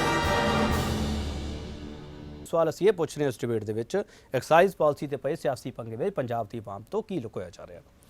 ਭਾਈ ਸਾਹਿਬ, ਸਵਾਲ ਮੇਰਾ ਧਿਆਨ ਨਾਲ ਸੁਣ ਲਿਓ ਸਰ। ਸਵਾਲ ਮੇਰੇ ਬੜੇ ਸੌਖੇ ਹੁੰਦੇ ਆ, ਮੈਂ ਔਖਾ ਸਵਾਲ ਮੈਨੂੰ ਨਾ ਪੁੱਛਣਾ ਹੁੰਦਾ ਤੇ ਨਾ ਪੁੱਛਿਆ ਜਾਂਦਾ ਮੇਰੇ ਤੋਂ। ਭਾਈ ਸਾਹਿਬ, ਸੁਨੀਲ ਜਾਖੜ ਕਹਿ ਰਿਹਾ ਹੈ ਕਿ ਕੈਪਟਨ ਅਮਰਿੰਦਰ ਸਿੰਘ ਦੇ ਮੁੱਖ ਮੰਤਰੀ ਦੇ ਇਸ਼ਾਰੇ ਨੂੰ ਕਰਨ ਅਵਤਾਰ ਸਿੰਘ ਸਮਝ ਜਾਣ ਤੇ ਉਹ ਆਪ ਹੀ ਉਹਦੇ ਤੋਂ ਲਾਂਭੇ ਹੋ ਜਾਣ। ਕੈਬਨਿਟ ਕਹਿ ਰਹੀ ਹੈ ਕਿ ਅਸੀਂ ਇਹ ਐਲਾਨ ਕਰ ਦਿੱਤਾ ਹੈ ਕਿ ਜਿੱਥੇ ਕਰਨ ਅਵਤਾਰ ਹੋਣਗੇ ਉੱਥੇ ਅਸੀਂ ਨਹੀਂ ਜਾਵਾਂਗੇ। ਕੈਪਟਨ ਅਮਰਿੰਦਰ ਸਿੰਘ ਕਹਿ ਰਿਹਾ ਹੈ ਕਿ ਇਤਫਾਕਨ ਅੱਧੇ ਦਿਨ ਦੀ ਛੁੱਟੀ ਤੇ ਅਸੀਂ ਕਰਨ ਅਵਤਾਰ। ਸਰ ਸੱਚ ਕੀ ਹੈ ਭਾਈ ਸਾਹਿਬ? ਗੱਲ ਬੜੀ ਸਿੱਧੀ ਹੈ ਕੇਪੀ ਜੀ। ਜੇ ਕਰਨ ਅਵਤਾਰ ਸਿੰਘ ਦੇ ਲੜਕੇ ਤੇ ਜਾਂ ਉਹਦੇ ਪਰਿਵਾਰ ਦੇ ਕਿਸੇ ਮੈਂਬਰ ਤੇ ਇਲਜ਼ਾਮ ਲੱਗਾ ਤੇ ਮੇਰਾ ਮੰਨਣਾ ਇਹ ਹੈ ਵੀ ਕਰਨ ਅਵਤਾਰ ਸਿੰਘ ਨੂੰ ਆਪਣੀ ਕੁਰਸੀ ਛੱਡਣੀ ਚਾਹੀਦੀ ਹੈ ਤੇ ਦੂਜਾ ਚੀਫ ਸੈਕਟਰੀ ਆਣਾ ਚਾਹੀਦਾ ਹੈ। ਜੇ ਨਹੀਂ, ਲੌਂਗ ਛੁੱਟੀ ਚੱਲ ਜਾਣ, ਕਿਉਂਕਿ ਉਹਨਾਂ ਦੀ 3 ਮਹੀਨੇ ਦੀ ਬਾਕੀ ਨੌਕਰੀ ਰਹਿ ਗਈ। ਅਗਸਤ ਵਿੱਚ ਉਹਨਾਂ ਨੇ ਰਿਟਾਇਰ ਹੋਣਾ। ਮੈਂ ਇਹ ਗੱਲ ਕਹਿਣਾ, ਹੁਣ ਇੱਥੇ ਗੱਲ ਕੀ ਆਂਦੀ ਹੈ ਵੀ ਜੇ ਸਰ ਬਾਇਆ ਸਾਹਿਬ ਮੇਰੇ ਸਵਾਲ ਦਾ ਜਵਾਬ ਨਹੀਂ ਦੇ ਰਹੇ ਤੁਸੀਂ। ਅਵਤਾਰ ਸਿੰਘ ਨੂੰ ਮੇਰੀ ਇੱਕ ਗੱਲ ਸੁਣੋ, ਮੇਰੇ ਸਵਾਲ ਦਾ ਜਵਾਬ ਨਹੀਂ ਦੇ ਰਹੇ ਬਾਇਆ ਸਾਹਿਬ ਤੁਸੀਂ। ਮੈਂ ਸਵਾਲ ਇਹ ਕੀਤਾ ਸਰ ਕਿ ਕੈਪਟਨ ਅਮਰਿੰਦਰ ਸਿੰਘ ਕਰਨ ਅਵਤਾਰ ਨੂੰ ਬਚਾਉਣ ਵਿੱਚ ਤਾਂ ਨਹੀਂ ਲੱਗੇ ਹੋਏ, ਜਾਂ ਕੈਪਟਨ ਅਮਰਿੰਦਰ ਸਿੰਘ ਦਾ ਸਰ ਸੁਣ ਲਓ ਨਾ ਬਾਇਆ ਸਾਹਿਬ, ਸੁਣ ਲਓ ਕਿ ਕੈਪਟਨ ਅਮਰਿੰਦਰ ਸਿੰਘ ਕਰਨ ਅਵਤਾਰ ਤੋਂ ਬਿਨਾਂ ਕੰਮ ਨਹੀਂ ਚਲਾ ਸਕਦੇ, ਜਾਂ ਕੈਪਟਨ ਅਮਰਿੰਦਰ ਸਿੰਘ ਕੈਬਨਿਟ ਦੇ ਵਿਚਾਲੇ ਕੋਈ ਇਹੋ ਜਿਹਾ ਸਮਝੌਤਾ ਕਰਾਉਣਗੇ ਕਿ ਆਪਸ ਵਿੱਚ ਮਾਮਲਾ ਸੁਲਝ ਜਾਵੇ, ਜਾਂ ਕਰਨ ਅਵਤਾਰ ਤੋਂ ਕੋਈ ਮਾਫੀ ਦਵਾ ਦਿੱਤੀ ਜਾਵੇ ਜਿੰਦੇ ਕਰਕੇ ਉਹਨਾਂ ਨੂੰ ਇਹ ਕਹਿਣਾ ਪਿਆ ਕਿ ਇਤਫਾਕਨ ਅੱਧੇ ਦਿਨ ਦੀ ਛੁੱਟੀ ਤੇ ਸਨ ਤੇ ਕੈਬਨਿਟ ਕਹਿ ਰਹੀ ਹੈ ਸਾਡੀ ਜਿੱਤ ਹੋਈ ਹੈ। ਮੈਂ ਤਾਂ ਸਵਾਲ ਇਹ ਕਰ ਰਿਹਾ ਬਾਇਆ ਸਾਹਿਬ। ਮੇਰੀ ਕੇਪੀ ਜੀ ਮੇਰੀ ਇਹ ਗੱਲ ਸੁਣ ਲਓ। ਹੁਣ ਤੁਹਾਡੇ ਸਵਾਲ 'ਚ ਦੋਹਰਾ ਕੰਮ ਹੈ। ਦੋਹਰਾ ਮਾਪਦੰਡ ਕੀ ਹੈ ਵੀ ਜੇ ਤੇ ਕਰਨ ਅਵਤਾਰ ਛੁੱਟੀ ਤੇ ਚਲਾ ਗਿਆ, ਕੋਈ ਹੋਰ ਹੈ, ਤੁਸੀਂ ਕਹਿਣਾ ਲਓ ਜੀ ਕੈਬਨਿਟ ਮਿਨਿਸਟਰਾਂ ਨੇ ਆਪਣੀ ਹੈਂਕੜਬਾਜੀ ਵਿਖਾ ਕੇ ਤੇ ਆਪਣਾ ਗੱਲ ਮਨਾ ਲਈ। ਪਰ ਮੈਂ ਇੱਥੇ ਇੱਕ ਗੱਲ ਕਰਨਾ, ਜਦੋਂ ਕਿਸੇ ਚੀਜ਼ ਤੇ ਕੋਈ ਮਫਾਦ ਪੈਦਾ ਹੁੰਦਾ ਹੈ, ਮੈਂ ਸਮਝਣਾ ਵੀ ਉਸ ਦੇ ਵਿੱਚ ਬੈਸਟ ਇੱਕੋ ਹੀ ਤਰੀਕਾ ਹੈ ਵੀ ਉਹ ਆਫੀਸਰ ਛੁੱਟੀ ਤੇ ਚਲੇ ਜਾਏ, ਉਹਦੀ ਜਗ੍ਹਾ ਨਵਾਂ ਅਫਸਰ ਆ ਜਾਏ। ਮੈਂ ਤੁਹਾਡੀ ਗੱਲ ਮੰਨਣਾ ਬਾਇਆ ਸਾਹਿਬ ਤੁਹਾਡੀ ਗੱਲ ਮੰਨ ਲੈਣਾ। ਮੈਂ ਛੁੱਟੀ ਤੇ ਗਏ ਸੀ, ਅੱਧੇ ਦਿਨ ਦੀ ਛੁੱਟੀ ਤੇ ਗਏ ਸੀ ਜਾਂ ਭੇਜਿਆ ਗਿਆ ਸੀ? ਇਹ ਹੁਣ ਦੇਖੋ, ਇਹ ਤਾਂ ਚੀਫ ਮਿਨਿਸਟਰ ਸਾਹਿਬ ਜਾਣਦੇ ਹੋਣਗੇ, ਮੇਰੇ ਕੋਲ ਤਾਂ ਪੁੱਛ ਕੇ ਨਹੀਂ ਗਏ ਨਾ ਮੈਂ ਉਹਨਾਂ ਨੂੰ ਛੁੱਟੀ ਦਿੱਤੀ ਹੈ। ਪਰ ਅਸੀਂ ਇੱਕ ਗੱਲ ਜ਼ਰੂਰ ਕਰਾਂਗੇ ਕੇਪੀ ਜੀ, ਵੀ ਛੁੱਟੀ ਤੇ ਚਲੇ ਵੀ ਜਾਣ, ਪਰ ਜਿਹੜਾ ਉਂਗਲਾਂ ਉਹਨਾਂ ਵੱਲ ਉੱਠੀਆਂ ਨੇ ਉਸ ਦਾ ਲੋਕਾਂ ਨੂੰ ਜਵਾਬ ਦੇਣਾ ਹੋਏਗਾ। ਉਹ ਇਨਕੁਆਇਰੀ ਸੀਐਮ ਸਾਹਿਬ ਨੂੰ ਜ਼ਰੂਰ ਕਰਨੀ ਹੋਏਗੀ। ਠੀਕ ਹੈ। ਅਮਨ ਅਰੋੜਾ, ਤੁਹਾਡੇ ਕੋਲੇ ਮੇਰੇ ਸਵਾਲ ਦਾ ਜਵਾਬ ਹੈਗਾ। ਇਹਨਾਂ ਤਿੰਨੇ ਬਿਆਨਾਂ ਦਾ ਮਤਲਬ ਕੀ ਹੈ? ਕੈਬਨਿਟ ਦੇ ਵਜ਼ੀਰ ਕੁਝ ਹੋਰ ਕਹਿ ਰਹੇ ਆ, ਪ੍ਰਧਾਨ ਸਾਹਿਬ ਕੁਝ ਹੋਰ ਕਹਿ ਰਹੇ ਆ, ਮੁੱਖ ਮੰਤਰੀ ਸਾਹਿਬ ਕੁਝ ਹੋਰ ਕਹਿ ਰਹੇ ਆ। ਅਮਨ ਅਰੋੜਾ, ਤਾਂ ਮਤਲਬ ਇੱਕੋ ਹੀ ਹੈ ਜੀ ਕਿ ਪੰਜਾਬ ਅਜਿਹੇ ਹਾਲਾਤਾਂ ਦੇ ਵਿੱਚ ਠੱਗਿਆ ਹੋਇਆ ਮਹਿਸੂਸ ਕਰ ਰਿਹਾ ਹੈ। ਅੰਨੇ ਨੂੰ ਬੋਲਾ ਘੜੀਸੀ ਫਿਰਦਾ ਸਰਕਾਰ ਦੇ ਵਿੱਚ। ਜਿਹੜੇ ਸਾਨੂੰ ਕਹਿੰਦੇ ਸੀਗੇ ਕਿ ਇੱਕ ਝਾੜੂ ਤੀਲਾ ਹੋ ਗਿਆ, ਅੱਜ ਪੰਜਾਬੀ ਤੇ ਪੰਜਾਬ ਸਰਕਾਰ ਵੀ ਉਹ ਉਂਗਲੀ ਤੇ ਪੋਟੀ ਹੋ ਗਿਆ। ਇਹਦਾ ਮਤਲਬ ਇਹ ਹੈ। ਹੁਣ ਕੇਪੀ ਜੀ ਮੈਨੂੰ 2 ਮਿੰਟ ਦੇ ਦਿਓ ਪਲੀਜ਼। ਮੇਰੇ ਵੱਡੇ ਵੀਰ ਫਤਿਹ ਬਾਜਵਾ ਜੀ ਨੂੰ 4 ਸਵਾਲ ਨੇ, ਮੈਨੂੰ ਉਹਨਾਂ ਦਾ ਜਵਾਬ ਦਵਾ ਦਿਓ। ਗੱਲ ਇਹ ਹੈ ਕਿ ਇਹਨਾਂ ਨੇ ਗੱਲ ਕੀਤੀ ਕਿ ਇਨਕੁਆਇਰੀ ਹੋਏਗੀ। ਮੈਂ ਮੰਨਦਾ, ਐਗਰੀਡ, ਇਨਕੁਆਇਰੀ ਕਰੋ। ਨੰਬਰ 1, ਬਾਜਵਾ ਸਾਹਿਬ ਤੋਂ ਇਹ ਪਤਾ ਕਰ ਦਿਓ ਕਿ ਇਨਕੁਆਇਰੀ ਹੈ ਜਿਹੜੀ, ਕਿਉਂਕਿ ਇਨਕੁਆਇਰੀ ਔਰ ਕਮਿਸ਼ਨ ਠੰਡੇ ਬਸਤੇ 'ਚ ਪਾਉਣ ਵਾਲੀ ਗੱਲਾਂ ਹੁੰਦੀਆਂ ਨੇ। ਇੱਕ ਮੈਨੂੰ ਇਹ ਦੱਸ ਦੇਣ ਵੀ ਇਨਕੁਆਇਰੀ ਕਿੰਨੇ ਦਿਨਾਂ ਦੇ ਵਿੱਚ ਹੋ ਜੂ। ਨੰਬਰ 1 ਟਾਈਮ ਬਾਉਂਡ ਕਰ ਦਿਓ। ਨੰਬਰ 2, ਜੇ ਇਨਕੁਆਇਰੀ ਦੇ ਵਿੱਚ ਜੇ ਕਰਨ ਅਵਤਾਰ ਦੀ ਬਚਤ ਕਰਦੇ ਨੇ ਤੇ ਕੀ ਇਹਦਾ ਇਹ ਮੰਨ ਲੈ ਜੇ ਇਹੀ ਐਕਸਾਈਜ਼ ਪਾਲਿਸੀ, ਰੌਲਾ ਤਾਂ ਐਕਸਾਈਜ਼ ਪਾਲਿਸੀ ਦਾ ਨਾ, ਜੇ ਇਹੀ ਐਕਸਾਈਜ਼ ਪਾਲਿਸੀ ਰਹਿ ਜਾਂਦੀ ਤੇ ਇਹਨਾਂ ਮੁਤਾਬਕ ਜਿਹੜੇ ਚੀਫ ਸੈਕਟਰੀ ਨੇ ਉਹ 2 ਨੰਬਰ ਦਾ ਧੰਦਾ ਕਰ ਰਹੇ ਨੇ ਐਕਸਾਈਜ਼ ਦਾ, ਤੇ ਜੇ ਸੀਐਮ ਸਾਹਿਬ ਉਹਨਾਂ ਨੂੰ ਰਿਟੇਨ ਕਰ ਦੇਣ ਤਾਂ ਇਹਦਾ ਮਤਲਬ ਇਹ ਹੈ ਕਿ ਸੀਐਮ ਦੀ ਕਨਾਈਵੈਂਸ ਨਾਲ ਵਿੱਚ ਹੈ। ਨੰਬਰ 2। ਨੰਬਰ 3, ਜੇ ਸੀਐਮ ਸਾਹਿਬ ਉਹਨਾਂ ਨੂੰ ਨਹੀਂ ਹਟਾਉਂਦੇ ਹੈਗੇ ਤੇ ਕੀ ਸਾਰੀ ਦੀ ਸਾਰੀ ਵਜ਼ਾਰਤ ਹੈ ਜਿਹੜੀ ਉਹ ਅਸਤੀਫਾ ਦਊਗੀ ਕਿ ਜਿਹੜਾ ਬੰਦਾ ਸ਼ਰਾਬ ਮਾਫੀਆ ਚਲਾ ਰਿਹਾ ਹੈ ਉਹਦੇ ਨਾਲ ਉਹ ਕੰਮ ਨਹੀਂ ਕਰ ਸਕਦੇ ਕਿ ਉਹ ਅਸਤੀਫਾ ਦੇਣਗੇ। ਤੇ ਨੰਬਰ 4, ਜੇ ਉਹਨਾਂ ਨੂੰ ਕਲੀਅਰੈਂਸ ਮਿਲ ਜਾਂਦੀ ਹੈ ਚੀਫ ਸੈਕਟਰੀ ਨੂੰ, ਤੇ ਕੀ ਜਿਨ੍ਹਾਂ ਨੇ ਉਂਗਲਾਂ ਚੱਕੀਆਂ ਨੇ, ਚਾਹੇ ਉਹ ਰਾਜਾ ਵੜਿੰਗ ਨੇ, ਚਾਹੇ ਜਾਖੜ ਸਾਹਿਬ ਨੇ, ਤੇ ਚਾਹੇ ਬਾਕੀ ਦੇ ਐਮਐਲਏ ਔਰ ਮੰਤਰੀ ਨੇ, ਕੀ ਉਹ ਪੰਜਾਬ ਤੋਂ ਮਾਫੀ ਮੰਗਣਗੇ ਵੀ ਇੱਕ ਸਾਫ਼ ਸੁਥਰੇ ਅਫਸਰ ਤੋਂ ਦੇ ਉਹਨਾਂ ਦੇ ਚਿੱਟੀ ਚਾਦਰ ਦੇ ਉੱਪਰ ਛਿੱਟੇ ਪਾਉਣ ਦੀ ਕੋਸ਼ਿਸ਼ ਕੀਤੀ ਹੈ? ਮੇਰੀ ਕੇਪੀ ਜੀ ਸਿਰਫ ਮੈਨੂੰ 4 ਸਵਾਲ ਲੈ ਦਿਓ। ਇਹ ਗੱਲ ਤਾਂ ਇਹ ਤੇ ਅਜੀਬ ਜੀ, ਇਹ ਉਹ ਗੱਲ ਕਰਤੀ ਵੀ ਟੰਗਣਾ ਵੀ ਹੈ, ਜੇ ਨਾ ਟੰਗਿਆ ਤੇ ਤੁਸੀਂ ਮਾਫੀ ਮੰਗੋਗੇ। ਇਹ ਕਿੱਧਰ ਦੀ ਗੱਲ ਹੋਈ ਵੀ ਅਸੀਂ ਇੱਕ ਮਿੰਟ, ਇੱਕ ਮਿੰਟ ਹੈ ਫਿਰ ਤੁਸੀਂ ਮਾਫੀ ਮੰਗੋਗੇ ਜੇ ਅਸੀਂ ਉਹ ਆਵਾਜ਼ ਨੂੰ ਚੁੱਕਦੇ ਆ ਜੇ ਆਵਾਮ ਦੀ ਆਵਾਜ਼ ਨੂੰ ਚੁੱਕਦੇ ਆ ਫਿਰ ਮਾਫੀ ਵੀ ਮੰਗੋਗੇ ਕਿਹੜੀ ਗੱਲ ਦੀ ਮਾਫੀ ਮੰਗੋਗੇ ਇੱਕ ਮਿੰਟ ਅਮਰ ਅਰੋੜਾ ਇੱਕ ਮਿੰਟ ਅਮਰ ਅਰੋੜਾ ਇੱਕ ਮਿੰਟ ਬਾਇਆ ਸਾਹਿਬ ਸਵਾਲ ਨਵੀਂ ਕਹਾਣੀ ਪਾਤੀ ਬਾਇਆ ਸਾਹਿਬ ਨਵੀਂ ਕਹਾਣੀ ਦੀ ਜੀ ਇੱਕ ਮਿੰਟ ਅਮਰ ਅਰੋੜਾ ਇੱਕ ਤੁਸੀਂ ਮਿੰਟ ਭਰਾ ਬਾਇਆ ਸਾਹਿਬ ਤੁਸੀਂ ਮਾਫੀਆ ਮੰਗਣੀਆਂ ਜਾਣਦੇ ਹੋ ਤੁਹਾਡੇ ਕੇਜਰੀਵਾਲ ਸਾਹਿਬ ਮਾਫੀਆ ਮੰਗਦੇ ਨੇ ਮੰਗਣ ਜ਼ਰੂਰ ਮੰਗਣ ਮੇਰੀ ਇੱਕ ਗੱਲ ਸੁਣੋ ਅਸੀਂ ਮੇਰੀ ਗੱਲ ਸੁਣੋ ਅਸੀਂ ਕੰਮ ਹੀ ਕੋਈ ਨਹੀਂ ਕਰਦੇ ਇਹੋ ਜਿਹਾ ਜਿਹੜਾ ਮਾਫੀ ਮੰਗਣੀ ਪਏ ਮਾਫੀ ਮੰਗਣ ਵਾਲੀ ਤੇ ਤੁਹਾਡੀ ਸਰਕਾਰ ਆ ਸਾਡੀ ਸਰਕਾਰ ਵੀ ਮੇਰੀ ਗੱਲ ਸੁਣੋ ਫਜ਼ੂਲ ਗੱਲਾਂ ਦਾ ਨਹੀਂ ਆਪਾਂ ਪੋਲੀਟੀਕਲ ਬਿਆਨਬਾਜ਼ੀਆਂ 'ਚ ਪੈ ਗਏ ਮੈਂ ਤੁਹਾਡਾ ਬਾਇਆ ਸਾਹਿਬ ਮੈਂ ਤੁਹਾਡਾ ਸਵਾਲ ਲੈ ਲੈਣਾ ਅਮਰ ਅਰੋੜਾ ਤੋਂ ਮੈਂ ਤੁਹਾਡਾ ਸਵਾਲ ਲੈ ਲੈਣਾ ਮੈਂ ਤੁਹਾਡਾ ਮੇਰੀ ਇੱਕ ਗੱਲ ਮੇਰੀ ਅਮਨ ਇੱਕ ਮਿੰਟ ਅਗਰ ਬਾਇਆ ਸਾਹਿਬ ਪਲੀਜ਼ ਸਾਡਾ ਫਰਜ਼ ਇਹ ਬਣਦਾ ਹੈ ਸਾਡਾ ਇੱਕ ਮਿੰਟ ਕਿਉਂਕਿ ਮਜੀਠੀਆ ਦਾ ਚਾਚਾ ਕੈਪਟਨ ਅਮਰਿੰਦਰ ਸਿੰਘ 2.5 ਸਾਲ ਹੋ ਗਏ ਸੀ ਡੱਕਾ ਨਹੀਂ ਤੋੜਿਆ ਹੈਗਾ ਤੁਹਾਡੇ ਕੋਲ ਸਾਰੇ ਸਬੂਤ ਨੇ ਜਦੋਂ ਚਾਚਾ ਭਤੀਜੇ ਨੂੰ ਬਚਾਉਣ ਲੱਗ ਜੇ ਤੇ ਫਿਰ ਉਹ ਅਰਵਿੰਦ ਕੇਜਰੀਵਾਲ ਆ ਕੇ ਦਿੱਲੀੋਂ ਕੀ ਟੰਗਾ ਫਸਾਉ ਨਹੀਂ ਤੇ ਇਹ ਮਾਫੀ ਕਿਉਂ ਮੰਗੀ ਸੀ ਫਿਰ ਮਜੀਠੇ ਕੋਲੋਂ ਕੇਜਰੀਵਾਲ ਨੇ ਆਪਾਂ ਹੋਰ ਸਿਆਸਤ 'ਚ ਪੈ ਗਏ ਹਾਂ ਬਾਇਆ ਸਾਹਿਬ ਅਮਰ ਅਰੋੜਾ ਜੀ ਤੁਹਾਡੀ ਕੋਈ ਗੱਲ ਸਮਝ ਨਹੀਂ ਆ ਰਹੀ ਕਿਸੇ ਨੂੰ ਏਦਾਂ ਨਾ ਕਰੋ ਪਲੀਜ਼ ਏਦਾਂ ਨਾ ਕਰੋ ਪਲੀਜ਼ ਜੇ ਉਹਨੂੰ ਮਾਫੀ ਮੰਗਣ ਦੀ ਕੀ ਲੋੜ ਸੀ ਇੱਕ ਮਿੰਟ ਬਾਜਵਾ ਜੀ ਅਰੋੜਾ ਜੀ ਇੱਕ ਮਿੰਟ ਪਲੀਜ਼ ਏਦਾਂ ਨਾ ਕਰੋ ਏਦਾਂ ਨਾ ਕਰੋ ਕੋਈ ਸਮਝ ਨਹੀਂ ਆਊਗਾ ਆਪਾਂ ਟਾਈਮ ਵੇਸਟ ਕਰ ਰਹੇ ਹਾਂ ਪੰਜਾਬ ਦੀ ਆਵਾਮ ਪਹਿਲਾਂ ਹੀ ਬਹੁਤ ਪਰੇਸ਼ਾਨ ਹੈ ਇਸ ਟਾਈਮ ਵੇਸਟੇਜ ਤੋਂ ਅਮਰ ਅਰੋੜਾ ਜੀ ਇੱਕ ਸਵਾਲ ਦਾ ਜਵਾਬ ਦੇ ਦਿਓ ਜਿਹੜਾ ਬਾਇਆ ਸਾਹਿਬ ਪੁੱਛਣਾ ਚਾਹ ਰਹੇ ਸੀ ਉਹਨਾਂ ਨੇ ਤੁਹਾਡੇ 4 ਸਵਾਲਾਂ ਦਾ ਜਵਾਬ ਨਹੀਂ ਦਿੱਤਾਗਾ ਉਹ ਸਵਾਲ ਇਹ ਪੁੱਛਣਾ ਚਾਹ ਰਹੇ ਤੁਸੀਂ ਜਿਹੜੇ ਇਲਜ਼ਾਮ ਲਾ ਰਹੇ ਹੋ ਕੱਲ ਨੂੰ ਬੈਕਫੁੱਟ ਤੇ ਤਾਂ ਨਹੀਂ ਹੋ ਜਾਓਗੇ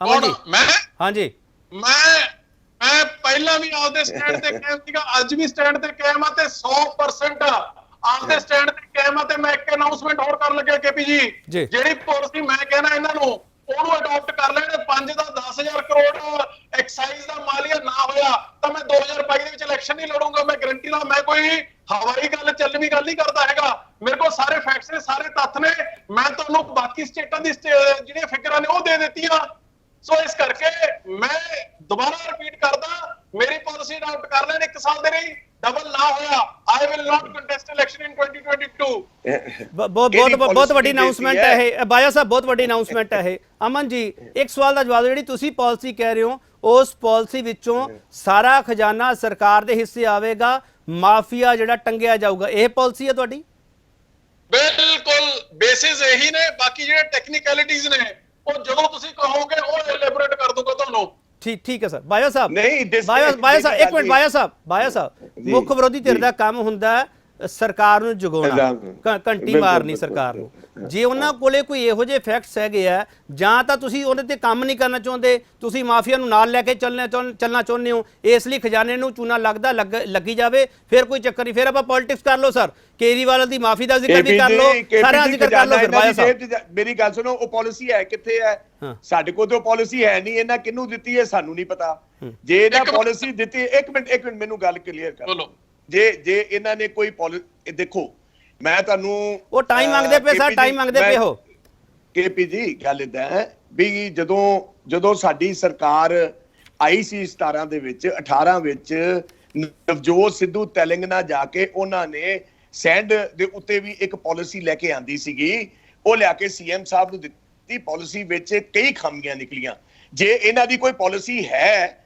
ਤੇ ਉਹ ਤੇ ਵਿਚਾਰ ਕੀਤਾ ਜਾ ਸਕਦਾ ਹੈ ਜੇ ਪੰਜਾਬ ਨੂੰ ਉਹਦਾ ਵਾਧਾ ਹੁੰਦਾ ਹੈ ਖਜ਼ਾਨੇ ਦੇ ਵਿੱਚ ਕਿਸੇ ਨੂੰ ਕੀ ਤਕਲੀਫ ਹੈ ਚਲੋ ਤੁਸੀਂ ਇਹਨਾਂ ਸੁਨੇਹਾ ਲਾ ਦਿਓ ਕੈਪਟਨ ਸਾਹਿਬ ਨੂੰ ਇਹਨਾਂ ਨੇ ਚਿੱਠੀ ਤਾਂ ਭੇਜੀ ਹੈ ਵੈਸੇ ਜ਼ਰੂਰ ਲਾਵਾਂਗੇ ਚਲੋ ਮੈਂ ਇੱਕ ਹੋਰ ਛੋਟਾ ਬ੍ਰੇਕ ਲਵਾਂਗਾ ਪਾਲਿਸੀ ਦੀ ਕਾਪੀ ਮੈਨੂੰ ਵੀ ਦੇਣ ਅਸੀਂ ਵੀ ਪੜ੍ਹ ਲਈ ਅਸੀਂ ਜ਼ਰੂਰ ਉਹਦਾ ਲਾ ਇਹਨਾਂ ਨੇ ਦੇਣੀ ਨਹੀਂ ਉਦੋਂ ਪਹਿਲਾਂ ਕਾਪੀ ਤੁਹਾਨੂੰ ਮੈਨੂੰ ਪਤਾ ਇਹਨਾਂ ਦਾ ਇਸ ਤੋਂ ਪਹਿਲਾਂ ਵੀ ਆਮ ਆਦਮੀ ਪਾਰਟੀ ਇਹ ਗੱਲਾਂ ਹੀ ਨੇ ਇਹ ਹਵਾਈ ਗੱਲਾਂ ਨੇ ਨਾ ਕੇਪੀ ਜੀ ਹੁਣ ਸਵਾਲ ਜਵਾਬ ਲੈ ਲਓ ਹਾਂ ਬੋਲੋ ਅਮਨ ਜੀ ਬੋਲੋ ਜਵਾਬ ਲੈ ਲਓ ਪਾਲਿਸੀ ਦਾ ਬੇਸਿਸ ਇਹ ਹੈ ਕਿ ਲਿਕਰ ਕਾਰਪੋਰੇਸ਼ਨ ਬਣਨੀ ਚਾਹੀਦੀ ਹੈ ਇਹਦੇ ਬਾਰੇ 2 ਵਾਰੀ ਕਾਪੀਆਂ ਮੈਂ ਤੁਹਾਡੇ ਵਿਧਾਨ ਸਭਾ ਦੇ ਸਪੀਕਰ ਰਾਣਾ ਕੇਪੀ ਜੀ ਨੂੰ 2019 ਦੇ ਵਿੱਚ ਔਰ 2020 ਦੇ ਵਿੱਚ ਮੈਂ ਸਬਮਿਟ ਕਰਕੇ ਆਇਆ ਵਿਧਾਨ ਸਭਾ ਤੋਂ ਕਢਾ ਲਓ ਕਾਰਪੋਰੇਸ਼ਨ ਬਣਾ ਲਓ ਜੋ ਮੈਂ ਉਹਦੇ ਵਿੱਚ ਪ੍ਰੋਵੀਜ਼ਨਸ ਦਿੱਤੀਆਂ ਨੇ ਉਹਨੂੰ ਇੰਪਲੀਮੈਂਟ ਕਰੋ ਤੁਸੀਂ ਦਿੱਲੀ ਦੀ ਨਕਲ ਮਾਰਨ ਲਈ ਕਹਿੰਦੇ ਹੋ ਦਿੱਲੀ ਦੀ ਨਕਲ ਮਾਰਨ ਲਈ ਤੁਸੀਂ ਮੈਂ ਕਹਿੰਦਾ ਜੇ ਚਾਹੇ ਜਿੱਥੋਂ ਮਰਜ਼ੀ ਦੀ ਨਕਲ ਹੈ ਜਾਂ ਨਹੀਂ ਹੈ ਛੱਡੋ ਤੁਸੀਂ ਉਸ ਗੱਲ ਨੂੰ ਤੁਸੀਂ ਇਹ ਦੱਸੋ ਕਰਨਾਟਕਾ ਤਾਂ ਆਮ ਆਦਮੀ ਪਾਰਟੀ ਦੀ ਸਰਕਾਰ ਨਹੀਂ ਹੈ ਕਿ ਤੇਲੰਗਾਨਾ ਚ ਅਮਨ ਜੀ ਇੱਕ ਸਵਾਲ ਦਾ ਜਵਾਬ ਦੇ ਦਿਓ ਅਮਨ ਜੀ ਇੱਕ ਸਵਾਲ ਦਾ ਜਵਾਬ ਦੇ ਦਿਓ ਉਹਦੇ ਵਿੱਚ ਸ਼ਰਾਬ ਦੇ ਠੇਕੇ ਔਰਤਾਂ ਲਈ ਖੋਲਣ ਵਾਲੀ ਨੀਤੀ ਤਾਂ ਨਹੀਂ ਹੈਗੀ ਸ਼ਰਾਬ ਦੇ ਠੇਕੇ ਔਰਤਾਂ ਲਈ? ਹਾਂਜੀ, ਨਹੀਂ, ਇਹ ਤਾਂ ਕੋਈ ਪ੍ਰੋਵੀਜ਼ਨ ਹੀ ਨਹੀਂ ਹੈ ਜੀ ਇਸ 'ਚ। ਜਿਹੜੀ ਇਹ ਤਾਂ ਤੁਹਾਡੀ- ਤੁਸੀਂ ਬਹੁਤ- ਵੇ ਲੋਕ ਨੇ ਜਿਹੜੀ ਤੁਹਾਡੇ ਕੋਲੇ ਪਾਲਿਸੀ ਮੈਂ ਉਹਦਾ ਸਵਾਲ ਕਰ ਰਿਹਾ। ਹਾਂ ਨਹੀਂ ਤੁਸੀਂ ਕੇਪੀ ਜੀ ਤੁਸੀਂ ਗੱਲ ਨੂੰ ਮੇਰੇ ਖਿਆਲ 'ਚ ਹਲਕੇ ਪਾਸੇ ਲੈ ਕੇ ਜਾ ਰਹੇ ਹੋ। ਨਹੀਂ ਮੈਂ- ਸਰ, ਮੈਂ ਹਲਕਾ ਪਾਸਾ ਨਹੀਂ ਸਰ, ਨਹੀਂ, ਇਹ ਬਹੁਤ ਨਹੀਂ। ਮਹੱਤਵਪੂਰਨ ਸਵਾਲ ਹੈ ਪੰਜਾਬ ਦਾ। ਇਹ ਹਲਕਾ ਸਵਾਲ ਨਹੀਂ ਸਰ ਅਮਨ ਜੀ। ਕੋਈ ਅਜਿਹੇ ਔਰਤਾਂ ਲਈ ਨਾ ਮਰਦਾਂ ਲਈ ਇਹ ਕੋਈ ਡਿਫਰੈਂਸ਼ੀਏਸ਼ਨ ਹੋ ਨਹੀਂ ਹੈ ਕਿ ਮੈਂ ਜਿਹੜਾ ਪਾਲਿਸੀ ਦਾ ਕਰਕਸ ਹੈ, ਬੇਸਿਸ ਹੈ, ਉਹਦੇ ਉੱਪਰ ਫੰਕਸ਼ਨ ਕੀਤਾ ਹੋਇਆ ਹੈ। ਬਾਕੀ ਜਿਹੜੀ ਇੰਪਲੀਮੈਂਟੇਸ਼ਨ ਹੈ ਉਹ ਜਦੋਂ ਇਹ ਅਡਾਪਟ ਕਰਨਗੇ, ਜਦੋਂ ਇਹ ਮੰਨਣਗੇ, ਉਹਦੇ ਦੇਖੋ ਮੈਂ ਤੁਹਾਨੂੰ ਇੱਕ ਗੱਲ ਦੱਸਦਾ, ਮੈਂ ਅੱਜ ਇਹਨਾਂ ਦੀ ਪਾਲਿਸੀ ਦੀ ਗੱਲ ਕਰਦਾ। ਇਹਨਾਂ ਦੀ ਪਾਲਿਸੀ ਦੇ ਵਿੱਚ ਵੀ ਮੈਂ ਕਹਿੰਦਾ ਸੈਕਸ਼ਨ 9 ਨੂੰ ਤੁਸੀਂ ਇੰਪਲੀਮੈਂਟ ਕਰ ਲਓ ਕਿ ਜਿਹੜੇ ਸਮਗਲਿੰਗ ਕਰਦੇ ਨੇ ਉਹਨਾਂ ਦੀਆਂ ਡਿਸਟਿਲਰੀ ਉਹਨਾਂ ਠੇਕੇ ਬੰਦ ਕਰ ਦਿਓ। ਇਹ ਆਪਦੀ ਪਾਲਿਸੀ ਨੂੰ ਵੀ ਫੋਲੋ ਨਹੀਂ ਕਰਦੇ ਕਿ ਜੀ ਪ੍ਰੋਬਲਮ ਤਾਂ ਇਹ ਹੈ। ਬਹੁਤ ਇੰਪੋਰਟੈਂਟ ਸਵਾਲ ਹੈ। ਇੱਕ ਹੋਰ ਛੋਟਾ ਦੇਖੋ- ਬ੍ਰੇਕ ਲਵਾਂਗਾ, ਦੇਖੋ- ਆਖਰੀ ਹਿੱਸੇ ਵਿੱਚ ਅਸੀਂ ਹੋਵਾਂਗੇ। ਬ੍ਰੇਕ ਤੋਂ ਬਾਅਦ ਵਾਪਸ ਆ ਰਹੇ ਭਾਈ ਸਾਹਿਬ, ਆਖਰੀ ਹਿੱਸੇ ਵਿੱਚ ਅਸੀਂ ਹੋਵਾਂਗੇ। ਸਵਾਲ ਬਹੁਤ ਮਹੱਤਵਪੂਰਨ ਹੈਗੇ ਐਕਸਾਈਜ਼ ਪਾਲਿਸੀ। ਐਕਸਾਈਜ਼ ਪਾਲਿਸੀ ਤੋਂ ਬਿਨਾਂ ਕੀ ਪੰਜਾਬ ਚੱਲ ਨਹੀਂ ਸਕਦਾਗਾ? ਇਹ ਸਵਾਲ ਕਿਉਂ ਪੁੱਛਿਆ ਜਾਣ ਲੱਗ ਪਿਆ? ਸਵਾਲ ਇਸ ਕਰਕੇ ਪੁੱਛਿਆ ਜਾਣ ਲੱਗ ਪਿਆ ਕਿ ਪੰਜਾਬ ਵਾਰ-ਵਾਰ ਕਹਿ ਰਿਹਾ ਕਿ ਸ਼ਰਾਬ ਦੇ ਠੇਕੇ ਖੁੱਲ੍ਹਣੇ ਚਾਹੀਦੇ ਆ, ਸ਼ਰਾਬ ਦਾ ਜਿਹੜਾ ਕਾਰੋਬਾਰ ਉਹ ਵਧਣਾ ਚਾਹੀਦਾ ਤੇ ਉਸ ਤੋਂ ਬਾਅਦ ਪੰਜਾਬ ਨੂੰ ਮਾਲੀਆ ਮਿਲੇਗਾ, ਸਰਕਾਰ ਨੂੰ ਖਜ਼ਾਨਾ ਮਿਲੇਗਾ। ਪਰ ਸਵਾਲ ਹੈਗਾ ਖਜ਼ਾਨੇ ਦੇ ਵਿੱਚ ਤਾਂ ਖੋਰੂ ਲੱਗ ਰਿਹਾ। ਇਹ ਸਵਾਲ ਵਾਰ-ਵਾਰ ਉੱਠ ਰਿਹਾ। ਬ੍ਰੇਕ ਤੋਂ ਵਾਪਸ ਆ ਕੇ ਫਿਰ ਪੁੱਛਾਂਗੇ, ਆਖਰੀ ਹਿੱਸੇ ਵਿੱਚ ਹੋਵਾਂਗੇ ਅਸੀਂ। ਸਵਾਲ ਇਹ ਪੁੱਛ ਰਹੇ ਐਕਸਾਈਜ਼ ਪਾਲਿਸੀ ਤੇ ਪਏ ਸਿਆਸੀ ਪੰਗੇ ਵਿੱਚ ਪੰਜਾਬ ਦੀ ਆਵਾਮ ਤੋਂ ਕੀ ਲੁਕੋਇਆ ਜਾ ਰਿਹਾ? ਬਾਇਆ ਸਾਹਿਬ, ਹੁਣ ਸਵਾਲ ਇੱਥੇ ਆ ਕੇ ਟਿਕਦਾ ਹੈ ਕਿ ਹੁਣ ਜਾਂਚ ਜਿਹੜੀ ਸਿਟਿੰਗ ਜੱਜ ਤੋਂ ਮੰਗ ਕਰ ਰਹੇ ਹੋ ਤੁਸੀਂ, ਵਿਜੀਲੈਂਸ ਤੋਂ ਜਾਂਚ ਹੋਣੀ ਚਾਹੀਦੀ ਹੈ, ਸੀਬੀਆਈ ਤੋਂ ਜਾਂਚ ਹੋਣੀ ਚਾਹੀਦੀ ਹੈ, ਜਾਂ ਜਾਂਚ ਕਰਨ ਵਾਲਾ ਕੋਈ ਪੈਮਾਨਾ ਤੁਹਾਡੇ ਕੋਲ ਕੋਈ ਹੋਰ ਹੈ? ਦੇਖੋ ਬੇਸਿਕਲੀ ਕੇਪੀ ਜੀ ਗੱਲ ਇਹ ਹੈ ਵੀ ਸਾਡੀ ਸਰਕਾਰ ਹੈ, ਸਾਡੇ ਮੁੱਖ ਮੰਤਰੀ ਸਾਹਿਬ ਨੇ ਐਕਸਾਈਜ਼ ਦਾ ਮਹਿਕਮਾ ਉਹਨਾਂ ਕੋਲੋਂ, ਸਾਨੂੰ ਆਪਣੇ ਮੁੱਖ ਮੰਤਰੀ ਤੇ ਪੂਰਾ ਯਕੀਨ ਹੈ ਔਰ ਅਸੀਂ ਚਾਹੁੰਦੇ ਹਾਂ ਵੀ ਮੁੱਖ ਮੰਤਰੀ ਸਾਹਿਬ ਟਾਈਮ ਬਾਉਂਡ, ਜਿੱਦਾਂ ਅਮਨ ਨੇ ਕਿਹਾ ਨਾ ਵੀ ਇਹ ਨਹੀਂ ਵੀ ਲਟਕਾਣਾ ਚਾਹੀਦਾ, ਟਾਈਮ ਬਾਉਂਡ ਮਹੀਨੇ ਦੇ ਵਿੱਚ ਇਹ ਜਿਹੜੀ ਹੈ ਇਨਕੁਆਇਰੀ ਕਰਨ। ਹਾਂ, ਲੋਕਾਂ ਦੀ ਜੇ ਤੁਹਾਨੂੰ ਸਾਰਿਆਂ ਨੂੰ ਇਸ ਚੀਜ਼ ਦੀ ਸਮਝ ਆਉਂਦੀ ਹੈ ਵੀ ਨਹੀਂ ਸਾਨੂੰ ਇਨਕੁਆਇਰੀ ਜੋ ਨਿਕਲਿਆ, ਫਿਰ ਬਾਇਆ ਸਾਹਿਬ ਤੁਹਾਡੀ ਆਵਾਜ਼ ਮੇਰੇ ਕੋਲ ਘੱਟ ਆ ਰਹੀ ਹੈ। ਟਾਈਮ ਬਾਉਂਡ ਇਨਕੁਆਇਰੀ ਤੁਸੀਂ ਮੰਗ ਕਰ ਰਹੇ ਹੋ? ਅਸੀਂ ਮੰਗ ਕਰਦੇ ਵੀ ਇਨਕੁਆਇਰੀ ਟਾਈਮ ਬਾਉਂਡ ਹੋਣੀ ਚਾਹੀਦੀ ਹੈ।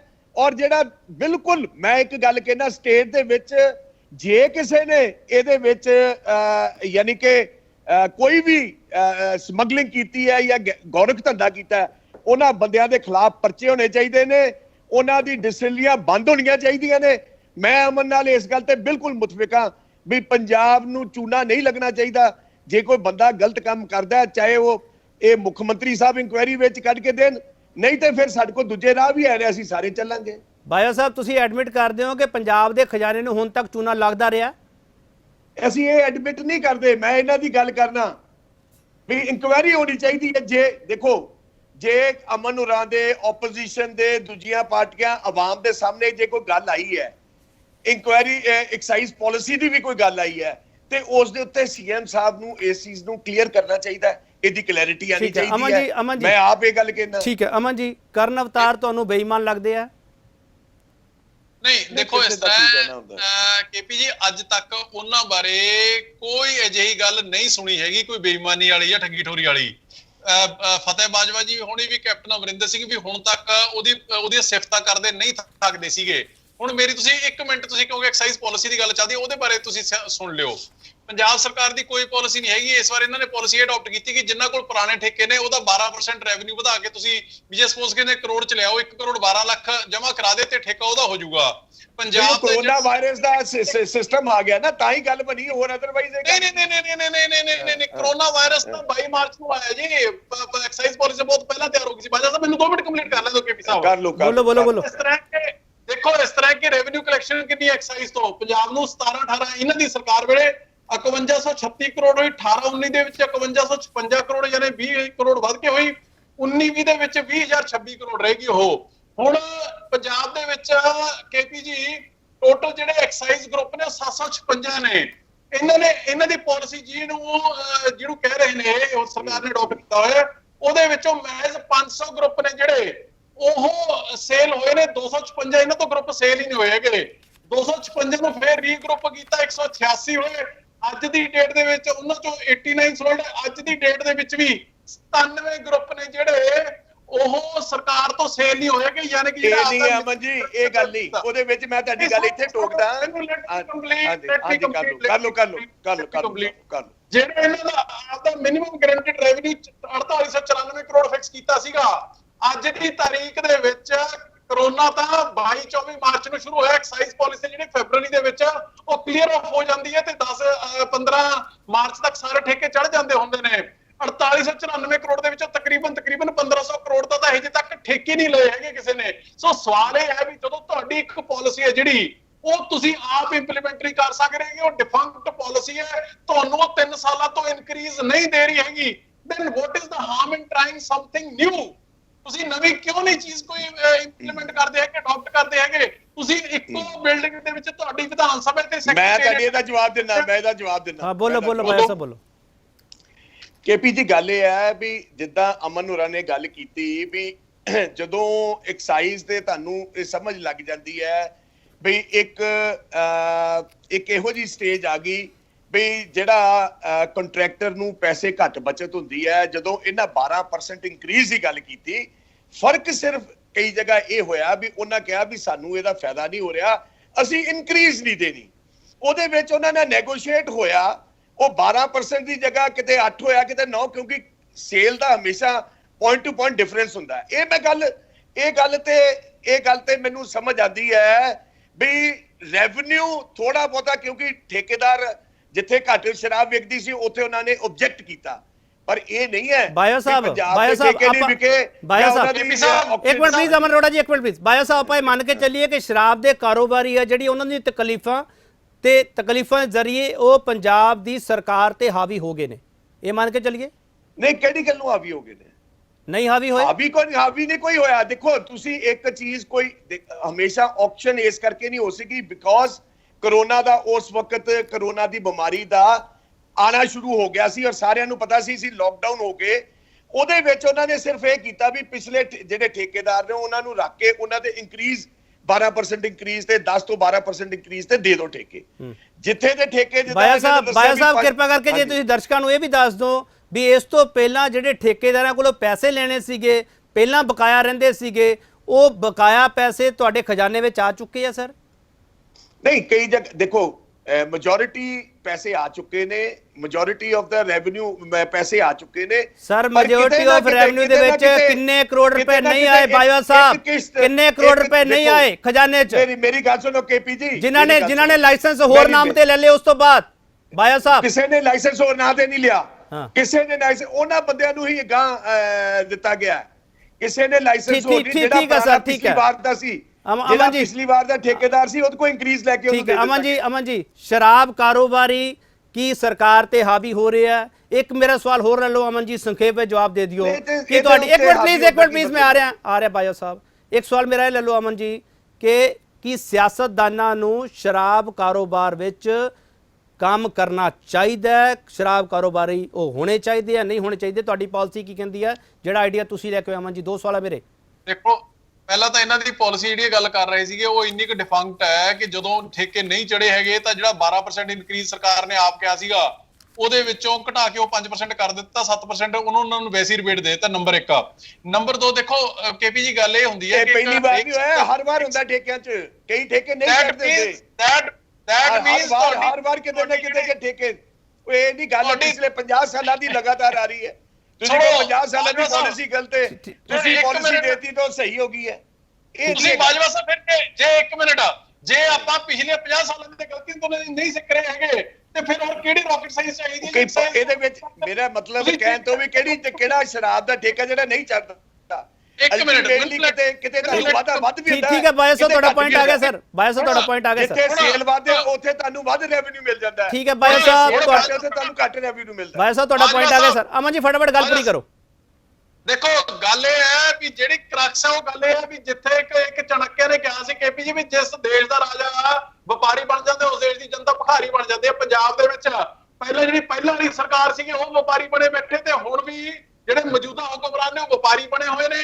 ਇਹ ਜਿਹੜਾ ਰੌਲਾ ਇਹਨਾਂ ਦਾ ਪਿਆ ਉਹ ਇਸੇ ਗੱਲ ਦਾ ਪਿਆ ਕਿ ਸੀਐਮਓ ਦੇ ਵਿੱਚ, ਸੀਐਮ ਰੈਜ਼ੀਡੈਂਸ ਦੇ ਵਿੱਚ ਪਾਲਿਸੀ ਕਿਤੋਂ ਹੋਰ ਬਣ ਕੇ ਆਉਂਦੀ ਹੈ। ਸੀਐਮ ਸਾਹਿਬ ਦੇ ਥਰੂ ਇਹ ਮੈਨੂੰ ਕਲੀਅਰ ਕਰ ਦਿੱਤਾ ਜਾਏ ਵੀ ਕਿਹੜੇ ਰਾਜਾ ਵਪਾਰੀ ਨੇ, ਮੈਨੂੰ ਇਹ ਕਲੀਅਰ ਕਰ ਦਿੱਤਾ ਜਾਏ। ਤੁਹਾਨੂੰ ਬਾਜਵਾ ਸਾਹਿਬ ਪਤਾ ਸਹੀ। ਕਿਹੜੇ- ਸਰ ਦੱਸੋ ਨਾ ਨਹੀਂ, ਅਮਨ ਜੀ ਦੱਸੋ, ਦੱਸੋ ਕਿਹੜੇ- ਕਿਹੜੇ ਕਿਹੜੇ ਦੱਸੋ ਰਾਜਾ ਨਾ। ਵਪਾਰੀ ਆ ਦੱਸੋ ਕਿਹੜੇ ਨਾ ਰਾਜਾ ਵਪਾਰੀ ਨੇ? ਇੱਕ ਮਿੰਟ ਸੁਣੋ ਮੇਰੀ ਗੱਲ ਕੇਪੀ ਸਾਹਿਬ, ਜਿਹੜੇ ਸ਼ਰਾਬ ਦੇ ਵਿੱਚ ਕਿੰਨਾ ਦੇ ਨਾਂ ਇਨਵੋਲਡ ਨੇ ਤੁਹਾਨੂੰ ਵੀ ਪਤਾ, ਮੈਨੂੰ ਵੀ ਪਤਾ, ਬਾਜਵਾ ਸਾਹਿਬ ਨੂੰ ਵੀ ਪਤਾ ਹੈ। ਮੈਨੂੰ ਨਹੀਂ ਪਤਾ ਸਰ, ਮੈਨੂੰ ਨਹੀਂ ਪਤਾ। ਦੱਸੋ ਸਹੀ। ਇੱਕੋ ਮੇਰੀ ਗੱਲ ਸੁਣੋ, ਰਾਣਾ ਗੁਰਜੀਤ ਅੱਜ ਤੋਂ 30 ਸਾਲ ਪਹਿਲੇ ਉਹਦੀ ਮਿਲ ਬਣੀ ਹੈ, 30 ਸਾਲ ਪਹਿਲੇ ਦੀ। ਤੁਸੀਂ ਦੱਸੋ ਨਾ ਕਿਹੜਾ ਰਾਜਾ ਅੱਜ ਵਪਾਰ ਕਰਨ ਲੱਗ ਪਿਆ? ਸੁਣ ਤਾਂ ਲਓ, ਇਹ ਗੱਲ ਸੁਣ ਤਾਂ ਕਲੀਅਰ ਲਓ। ਕਰੋ। ਠੀਕ ਸੁਣ ਤਾਂ ਲਓ, ਤੁਹਾਡੇ ਬਲਵੀਰ ਸਿੱਧੂ ਜੀ ਦੇ ਠੇਕਿਆਂ ਦੇ ਵਿੱਚ ਇੰਟਰਸਟ ਨੇ, ਅਮਰੀਕ ਢਿੱਲੋਂ ਜੀ ਦੇ ਠੇਕਿਆਂ ਦੇ ਵਿੱਚ ਇੰਟਰਸਟ ਨੇ, ਦੀਪ ਮਲਹੋਤਰਾ ਉਹਨਾਂ ਦੇ ਠੇਕਿਆਂ ਦੇ ਵਿੱਚ ਇੰਟਰਸਟ ਹੈ। ਇੰਟਰਸਟ ਹੈ ਕਿਹਦੇ ਨਹੀਂ ਹੈ? ਫਿਰ ਅਗਲੀ ਗੱਲ, ਭਾਈ ਹਾਂ। ਟਰਾਂਸਪੋਰਟ ਸੁਣ ਲਓ ਟਰਾਂਸਪੋਰਟ ਮਾਫੀਆ ਜਿਹੜਾ ਲੰਮੇ ਸਮੇਂ ਤੋਂ ਚੱਲ ਰਿਹਾ, ਗੱਡੀਆਂ ਕਿੰਨਾਂ ਦੀਆਂ ਨੇ? ਇਹਨਾਂ ਦੇ ਆਪਦੇ ਮੇਰੇ ਵੱਡੇ ਵੀਰ ਬਾਜਵਾ ਸਾਹਿਬ ਹੋਣੀ ਇਹਨਾਂ ਨੇ ਇੰਨਾ ਰੌਲਾ ਪਾਇਆ ਸੀਐਮ ਸਾਹਿਬ ਨੂੰ ਕਿ ਟਰਾਂਸਪੋਰਟ ਮਾਫੀਆ ਚੱਲ ਰਿਹਾ, ਉਹਦੀ ਸਰਪ੍ਰਸਤੀ ਬੰਦ ਕਰੋ, ਪਰ ਕੰਨਾਂ ਤੇ ਜੂ ਨਹੀਂ ਸਰਕੀ ਹੈਗੀ। ਜਿਹੜੇ ਰੇਤ ਮਾਫੀਆ ਕੈਪਟਨ ਅਮਰਿੰਦਰ ਸਿੰਘ ਨੇ 16 ਮਾਰਚ 2017 ਨੂੰ on the floor of the house ਆਪ ਕਿਹਾ ਸੀਗਾ, ਜਦੋਂ ਅਕਾਲੀ ਦਲ ਦੇ ਲੋਕ ਵੈਲ ਦੇ ਵਿੱਚ ਆ ਕੇ ਰੌਲਾ ਪਾ ਰਹੇ ਸੀਗੇ। 10-12 ਪੇਜਾਂ ਦੀ ਲਿਸਟ ਹੈ ਸਪੀਕਰ ਸਾਹਿਬ ਮੇਰੇ ਕੋਲੇ, ਜਿਹਦੇ ਵਿੱਚ ਕੱਲੇ ਅਕਾਲੀ ਦਲ ਦੇ ਐਮਐਲਏ ਦੇ। ਠੀਕ ਹੈ ਅਮਨ ਜੀ ਇੱਕ ਆਖਰੀ ਸਵਾਲ ਦਾ ਜਵਾਬ ਦੇ ਦਿਓ। ਅਮਨ ਜੀ ਇੱਕ ਆਖਰੀ ਸਵਾਲ ਦਾ ਜਵਾਬ ਦੇ ਦਿਓ। ਅਮਨ ਜੀ ਇੱਕ ਆਖਰੀ ਸਵਾਲ ਦਾ ਜਵਾਬ ਦੇ ਦਿਓ ਕਿ ਤੁਸੀਂ ਕਰਨ ਅਵਤਾਰ ਤੇ ਕੈਬਨਿਟ ਦੇ ਵਿਚਾਲੇ ਜਿਹੜੇ ਪੰਗਾ ਪਿਆ ਉਹਦੀ ਜਾਂਚ ਮੰਗਦੇ ਪਏ ਹੋ, ਜਾਂ ਕੈਪਟਨ ਅਮਰਿੰਦਰ ਸਿੰਘ ਤੇ ਕਰਨ ਅਵਤਾਰ ਦੀ ਨੇੜਤਾ ਦੀ ਜਾਂਚ ਮੰਗਦੇ ਪਏ ਹੋ? ਮੈਂ ਸਾਰੇ ਦੇ ਸਾਰੇ ਮਾਫੀਆ, ਚਾਹੇ ਉਹਦੇ ਚ ਸੀਐਮ ਹਾਊਸ ਤੋਂ ਲੈ ਕੇ, ਚਾਹੇ ਕੋਈ ਮੰਤਰੀ, ਚਾਹੇ ਕੋਈ ਐਮਐਲਏ, ਚਾਹੇ ਚੀਫ ਸੈਕਟਰੀ ਤੋਂ ਲੈ ਕੇ ਨੀਚੇ ਜੇ ਕੋਈ ਪਟਵਾਰੀ ਤੱਕ ਵੀ ਕਰਪਟ ਹੈ ਜਾਂ ਮਾਫੀਆ ਚਲਦੇ ਵਿੱਚ ਇਨਵੋਲਡ ਹੈ, ਮੈਂ ਸਾਰੇ ਦੇ ਸਾਰੇ ਮਾਫੀਆਸ ਨੂੰ ਰੂਟ ਆਊਟ ਕਰਨ ਦੀ ਇਨਕੁਆਰੀ ਕਰਦਾ। ਇਹਨਾਂ ਨੇ ਕੀ ਕਰਨੇ ਨੇ, ਪਰ ਕਮਿਟਮੈਂਟ ਹੈ ਸਾਡੀ ਕਿ ਜਿਸ ਦਿਨ ਅਸੀਂ ਆ ਕੇ ਸਾਰੇ ਮਾਫੀਆਸ ਰੂਟ ਆਊਟ ਕਰ ਦਾਂਗੇ ਅਸੀਂ। ਠੀਕ ਹੈ ਬਾਜਵਾ ਸਾਹਿਬ, ਲਾਸਟ ਕਮੈਂਟ ਤੁਹਾਡਾ Bajwa Sahib. Best of luck. Bajwa Sahib ਕਿਹੜੇ ਨੈਕਸਸ ਦੀ ਜਾਂਚ ਦੀ ਮੰਗ ਕਰ ਰਹੇ ਹੋ ਤੁਸੀਂ ਬਾਜਵਾ ਸਾਹਿਬ? ਕਾਂਗਰਸ ਕਿਹੜੇ ਨੈਕਸਸ ਦੀ ਜਾਂਚ ਕਰਵਾਉਗੀ? ਅਸੀਂ ਤੇ ਇਹ ਗੱਲ ਕਹਿੰਦੇ ਆ ਵੀ ਜੇਕਰ ਕਿਸੇ ਨੇ, ਜਿਹੜਾ ਰਾਜਾ ਵੜਿੰਗ ਜੀ ਨੇ ਕੋਈ ਗੱਲ ਕਹੀ ਹੈ, ਉਸ ਤੇ ਇਨਕੁਆਇਰੀ ਹੋਣੀ ਚਾਹੀਦੀ ਹੈ। ਜਦੋਂ ਉਸ ਤੇ ਇਨਕੁਆਇਰੀ ਹੋਈ, ਜੇ ਕੋਈ ਗੱਲਬਾਤ ਨਿਕਲੇਗੀ ਤੇ ਸਾਰੇ ਪੰਜਾਬ ਸਾਹਮਣੇ ਸਭ ਕੁਝ ਕਲੀਅਰ ਹੋ ਜਾਊਗਾ। ਬਾਜਵਾ ਸਾਹਿਬ ਤੁਸੀਂ ਵਿਧਾਇਕ ਹੋ, ਰਾਜਾ ਵੜਿੰਗ ਵੀ ਵਿਧਾਇਕ ਹੈ, ਤੁਸੀਂ ਸਾਰੇ ਇੱਕ ਦੂਜੇ ਨਾਲ ਗੱਲ ਵੀ ਕਰਦੇ ਹੋਵੋਗੇ। ਰਾਜਾ ਵੜਿੰਗ ਦੇ ਇਲਜ਼ਾਮਾਂ ਦੇ ਵਿਚਾਲੇ ਰਾਜਾ ਵੜਿੰਗ ਕੋਲੇ ਕੋਈ ਪ੍ਰੂਫ ਹੈਗੇ ਆ? ਕੋਈ ਹੋਣਗੇ, ਦੇਖੋ ਬਿਨਾਂ ਪੁਖਤਾ ਪ੍ਰੂਫ ਤੋਂ ਕੇਪੀ ਜੀ ਕੋਈ ਕਿਸੇ ਤੇ ਇਲਜ਼ਾਮ ਥੋੜਾ ਇਦਾਂ ਲਾ ਸਕਦਾ। ਫਿਰ ਇਹਦਾ ਮਤਲਬ ਮੇਰੇ ਇਲਜ਼ਾਮ ਵੀ ਮੰਨ ਲਓ ਜੀ, ਮੇਰੇ ਇਲਜ਼ਾਮ ਵੀ ਸਹੀ ਮੰਨ ਲਓ। ਚਲੋ, ਮੈਂ ਤਾਂ ਤੁਹਾਨੂੰ 2100 ਕਾਪੀਆਂ ਦਿਖਾ ਰਿਹਾ ਐਫਆਈਆਰਾਂ ਦੀਆਂ। ਉਹ ਦੇਖੋ, ਚਲੋ ਇਹ ਵੀ ਵਿਧਾਇਕ ਹੈ, ਇਹ ਵੀ ਵਿਧਾਇਕ ਹੈ, ਇਹ ਵੀ ਵਿਧਾਇਕ ਹੈ, ਇਹਨਾਂ ਨੂੰ ਵੀ ਪਤਾ। ਮੇਰੀ ਗੱਲ ਸੁਣੋ, ਇਹ ਕੋਈ ਮੋਦੀ ਦੀ ਡਿਸਟਿਲਰੀ ਹੈ ਚਲੋ, ਜਾਂ ਕਿਸੇ ਹੋਰ ਦੀ, ਉਹਦਾ ਸਾਡੀ ਸਰਕਾਰ ਨਾਲ ਕੀ ਮਤਲਬ? ਚਲੋ ਬਹੁਤ ਧੰਨਵਾਦ ਫਤਿਹ ਸਿੰਘ ਸਿੰਘ ਬਾਜਵਾ ਤੁਹਾਡਾ, ਅਮਰ ਅਰੋੜਾ ਤੁਹਾਡਾ ਵੀ ਬਹੁਤ ਧੰਨਵਾਦ, ਤੁਹਾਡਾ ਦੋਨਾਂ ਦਾ ਬਹੁਤ ਧੰਨਵਾਦ, ਤੁਹਾਡਾ ਦੋਨਾਂ ਦਾ ਬਹੁਤ ਧੰਨਵਾਦ। ਅਸੀਂ ਆਪਣੇ ਦਰਸ਼ਕਾਂ ਨੂੰ ਵਾਅਦਾ ਕੀਤਾ ਸੀਗਾ ਕਿ ਪੰਜਾਬ ਦੀ ਆਵਾਮ ਤੋਂ ਕੀ ਲੁਕੋਇਆ ਜਾ ਰਿਹਾ ਅਸੀਂ ਤੁਹਾਨੂੰ ਦੱਸਾਂਗੇ। ਇਸ ਡਿਬੇਟ ਦੇ ਵਿੱਚ ਪੰਜਾਬ ਦੀ ਆਵਾਮ ਨੂੰ ਪਤਾ ਲੱਗ ਗਿਆ ਹੋਣਾ ਕਿ ਪੰਜਾਬ ਦੀ ਆਵਾਮ ਤੋਂ ਕੀ ਲੁਕੋਇਆ ਜਾ ਰਿਹਾ। ਸਿਆਸੀ ਨੈਕਸਸ, ਅਫਸਰਾਂ ਦਾ ਨੈਕਸਸ, ਇਸ ਤੋਂ ਇਲਾਵਾ ਸ਼ਰਾਬ ਕਾਰੋਬਾਰੀਆਂ ਦਾ ਨੈਕਸਸ ਤੇ ਪੰਜਾਬ ਦੇ ਖਜ਼ਾਨੇ ਨੂੰ ਕੌਣ ਲੁੱਟ ਰਿਹਾ, ਇਹ ਸਾਰੇ ਨੈਕਸਸ ਤੁਹਾਡੇ ਅੱਗੇ ਰੱਖੇ ਜਾ ਚੁੱਕੇ ਆ। ਪਰ ਸਵਾਲ ਇਹ ਹੈਗਾ ਕਿਹਦੇ ਕੋਲੇ ਪਾਲਿਸੀ ਚੰਗੀ ਹੈ ਕੀ ਹੈ, ਤੇ ਇਸ ਪਾਲਿਸੀ ਤੇ ਪੋਲਿਟਿਕਸ ਆ ਜਿਹੜਾ ਉਹ ਕੌਣ ਕਰਦਾ ਪਿਆ, ਤੇ ਇਸ ਪੋਲਿਟਿਕਸ ਦੇ ਵਿਚਾਲੇ ਪਿਓਰਟੀ ਕਿਹਦੇ ਕੋਲੇ ਹੈਗੀ ਆ। ਸਵਾਲ ਬੜੇ ਮਹੱਤਵਪੂਰਨ ਆ। ਹੁਣ ਕੀ ਕਰਨਗੇ ਕੈਪਟਨ? ਕੀ ਕੈਪਟਨ ਚੁੱਕ ਜਾਣਗੇ? ਕੈਬਨਿਟ ਦੇ ਆਪਦੇ ਦਾਅਵੇ ਆ, ਪ੍ਰਧਾਨ ਸਾਹਿਬ ਦੇ ਆਪਦੇ ਦਾਅਵੇ ਆ, ਤੇ ਕੈਪਟਨ ਸਾਹਿਬ ਕਹਿੰਦੇ ਆ ਅੱਧੇ ਦਿਨ ਦੀ ਛੁੱਟੀ ਤੇ ਚਲੇ ਗਏ ਸੀ ਕਰਨ ਅਵਤਾਰ। ਅੱਧੇ ਦਿਨ ਦੀ ਛੁੱਟੀ ਦੇ ਕਾਰਨ ਦੇ ਪਿੱਛੇ ਅਰਜੀ ਦਾ ਪੂਰਾ ਸੱਚ ਕੀ ਹੈ ਕਿ ਉਹ ਬਾਹਰ ਆਉਣਾ ਅਜੇ ਬਾਕੀ ਹੈ। ਬਹੁਤ ਧੰਨਵਾਦ।